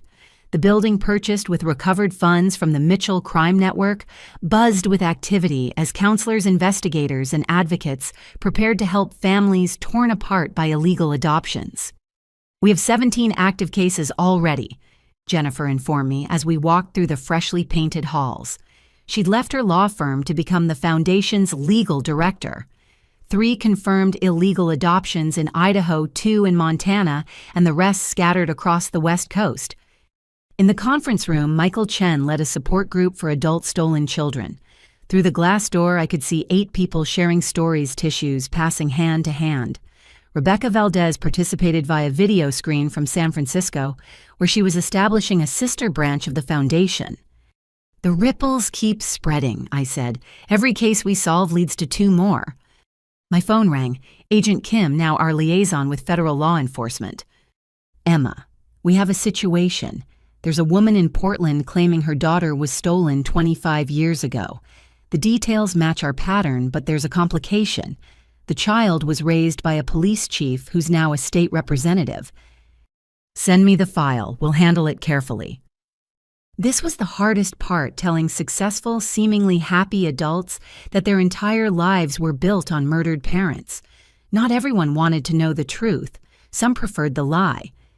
That afternoon, I met with Dr. Sarah Winters, a psychiatrist specializing in identity trauma who'd joined our team. How are you doing, Emma, really?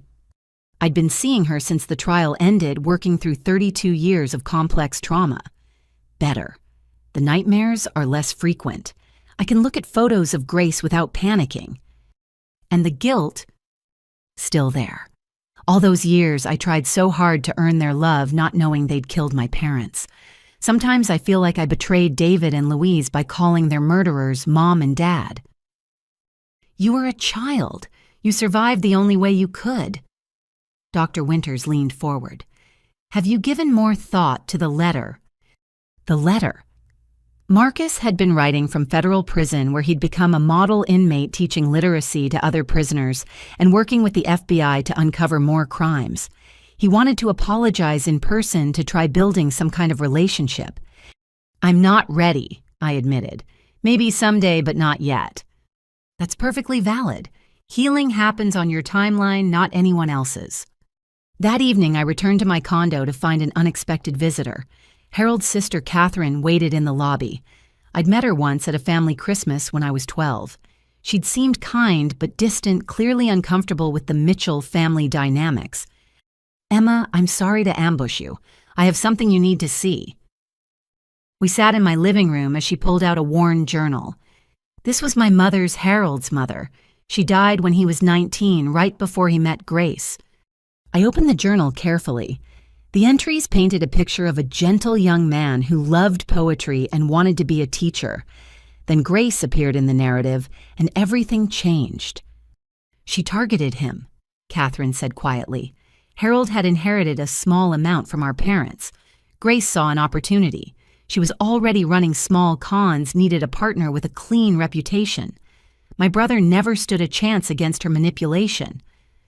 "That doesn't excuse what he did." "No, it doesn't. Harold made his choices. But I wanted you to know he wasn't always a monster. Grace created that. She had a gift for finding people's weaknesses and exploiting them until they became someone else entirely." After Catherine left, I sat with the journal reading about a young Harold who'd written love poems and volunteered at animal shelters. Grace had taken that gentle soul and twisted it into someone capable of murder. The ultimate long con stealing, not just money, but humanity itself. My phone buzzed. A text from an unknown number, but this time not threatening. "Ms. Thornton, my name is Amy Patterson. I think I might be one of the stolen children. My adoptive mother just confessed on her deathbed. Can we meet?" Another family about to learn the truth. Another life about to shatter and hopefully rebuild. I forwarded the message to our intake team, then called Michael Chen. "We have a new case. Can you take the initial meeting?" "Of course. Emma, did you see the news they're making a documentary about us? Netflix wants to interview all the survivors." "What did you tell them?" "That our stories aren't entertainment. If they want to document this, they need to focus on prevention and justice, not sensationalism." Good answer. Michael had become something like a brother to me, the kind Marcus should have been. We understood each other in ways no one else could. Both raised by our parents' killers, both fighting to reclaim identities stolen before we could speak. Later that night, I stood in my kitchen making dinner when grief hit me unexpectedly. It happened sometimes, the sudden realization that I was cooking a meal my real mother would have taught me, that David Thornton would have walked me down the aisle at a wedding, that they'd missed everything: first days of school graduations, heartbreaks, triumphs. The tears came hard and fast, but I'd learned not to fight them. Dr. Winters called it healing rain necessary for growth. I let myself mourn for the 1,000 moments stolen, the lifetime of love erased by greed. When the storm passed, I wiped my face and returned to cooking. Tomorrow, we'd help another stolen child find their truth. Next week, we'd testify before Congress about adoption law reform. Next month, we'd open foundation branches in California and Oregon. The Mitchells had tried to steal my life. They'd succeeded for 30 years. But Emma Thornton was finally living, not just surviving, and she was making sure no other child would suffer the same theft. My phone rang, Rebecca calling from San Francisco. "Emma, I just wanted to say thank you for fighting when the rest of us didn't know we needed to, for building this foundation, for showing us we're not alone." "We were never alone," I told her. "We just didn't know where to find each other."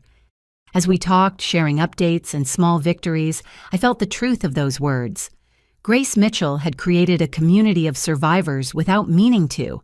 In trying to isolate and destroy us, she'd given us the most powerful gift of all: each other. 1 year after Grace Mitchell's death sentence was carried out, I stood before the graduation class of the University of Washington's School of Social Work. The auditorium was packed with future counselors, investigators, and advocates who would join the fight against family trafficking and illegal adoption networks. My name is Emma Louise Thornton. I began no longer stumbling over the words. Until 2 years ago, I believed I was someone else entirely. Today, I want to talk about identity resilience and the families we choose versus the families we're born into. In the front row sat the other survivors who'd become my chosen family. Michael Chen, now running our California operations. Rebecca Valdez, who'd just gotten engaged to a fellow survivor she'd met through our support groups. 17 others who'd discovered their true identities through our foundation's work. As I spoke about our journey from victims to advocates, my phone vibrated with a message from Agent Kim. Congressional bill passed. Mandatory DNA testing for all private adoptions. You did it. The Emma Louise Thornton Act would prevent future illegal adoptions through required genetic screening and stricter oversight. It had taken 18 months of lobbying testimony and public pressure, but we'd changed federal law. After my speech, a young woman approached hesitantly. "Miss Thornton, I think my little brother might be one of the stolen children. His adoptive parents have been acting strange since your story went public." I handed her my card. "Call our hotline. We'll help you find the truth safely." That afternoon, I drove to the federal correctional facility where Marcus was serving his final year. We'd been corresponding for months, slowly building something that might one day resemble a sibling relationship. Not the one we should have had, but the one possible, after everything that had happened. He looked healthier than I'd ever seen him. Prison had forced him to confront himself without Grace's poison or easy money to hide behind. He'd earned a paralegal certificate and was helping other inmates with their cases. "Emma," he said, sitting across the reinforced table, "thank you for coming." "How are you doing?" Learning who I am without her voice in my head. Dr. Patel says it's like deprogramming from a cult. Grace raised me to be her weapon, and I let her. He paused. "I've been working with the FBI on cold cases.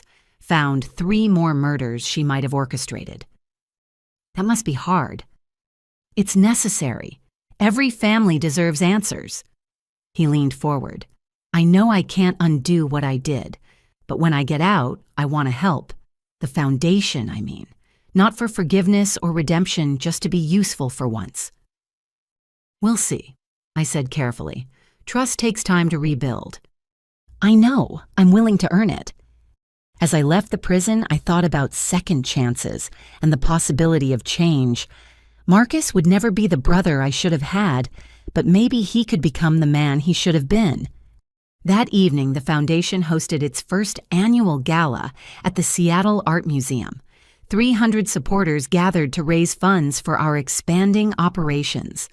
We'd helped reunite 43 stolen children with their biological families' legacies, recovered over $200 million in stolen assets, and put 78 criminals behind bars. "Ladies and gentlemen," I said from the podium wearing my mother Louise's emerald necklace, 2 years ago I discovered my entire life was a lie. Today I stand before you living my truth. We cannot change our pasts, but we can prevent others from suffering the same theft of identity and family. Catherine, my biological sister who'd been sold to another family, joined me on stage. We'd found each other 6 months ago through DNA testing, 2 parts of a whole finally reunited. She'd been raised in Maine by a couple who genuinely believed they'd adopted legally, never knowing her origins. "Family is complicated," Catherine said, taking the microphone.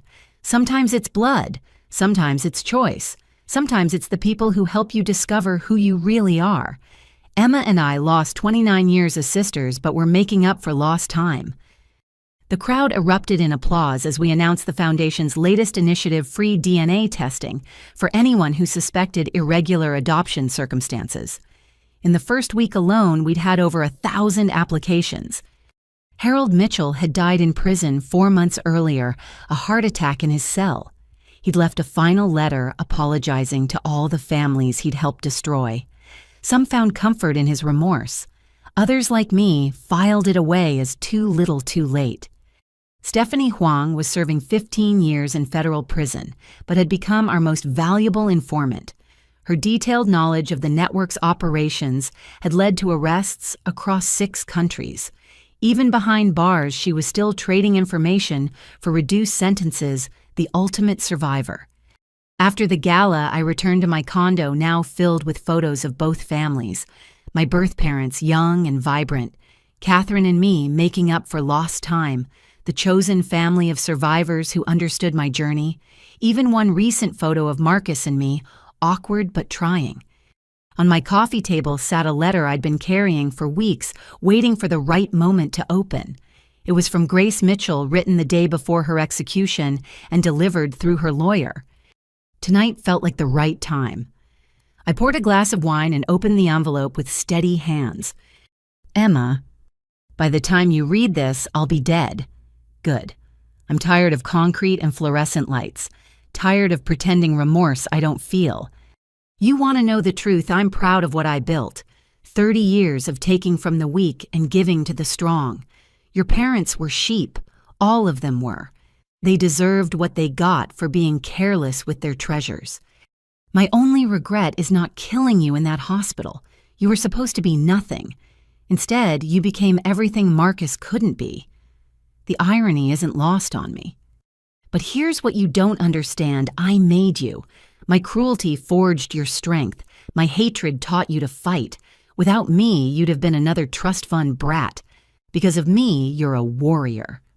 So hate me. Celebrate my death. Build your little foundation. But remember, every victory you achieve, you owe to me.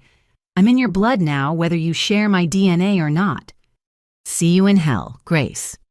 I read it twice, then carried it to my fireplace. The paper caught quickly, Grace's poison turning to ash and smoke. She was wrong about so much, but especially about this. She hadn't made me strong. She'd tried to break me. I'd made myself strong despite her. As the last of her words burned away, I thought about Louise and David Thornton, about the love they'd given me in those precious 2 years, about how that love had somehow survived 3 decades of abuse, buried deep but never extinguished. That's what Grace never understood. Love is stronger than hate. Truth is stronger than lies. And the human spirit, when it refuses to break, is stronger than any cruelty. My phone buzzed with messages from other survivors, sharing wins and struggles, supporting each other through the complex journey of reclaimed identity. Tomorrow we'd open 3 more foundation offices.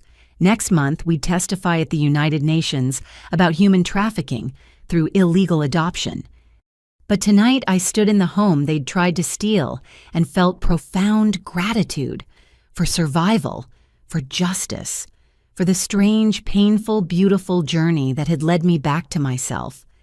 Emma Louise Thornton, daughter of David and Louise, sister to Catherine, friend to fellow survivors, fighter for the lost and stolen.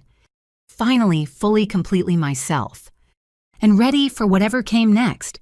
What would you do if you discovered your entire life was built on lies? Have you ever had to fight for your identity or stand up against powerful family members? Share your thoughts in the comments below. If this story moved you, please hit that like button and subscribe to hear more powerful stories of survival and justice. Share this video with anyone who needs to hear that they're not alone in their fight for truth.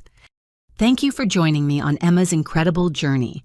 Remember, you are stronger than those who try to break you, and your truth deserves to be heard. Until next time, keep fighting for what's right, and never let anyone steal your story.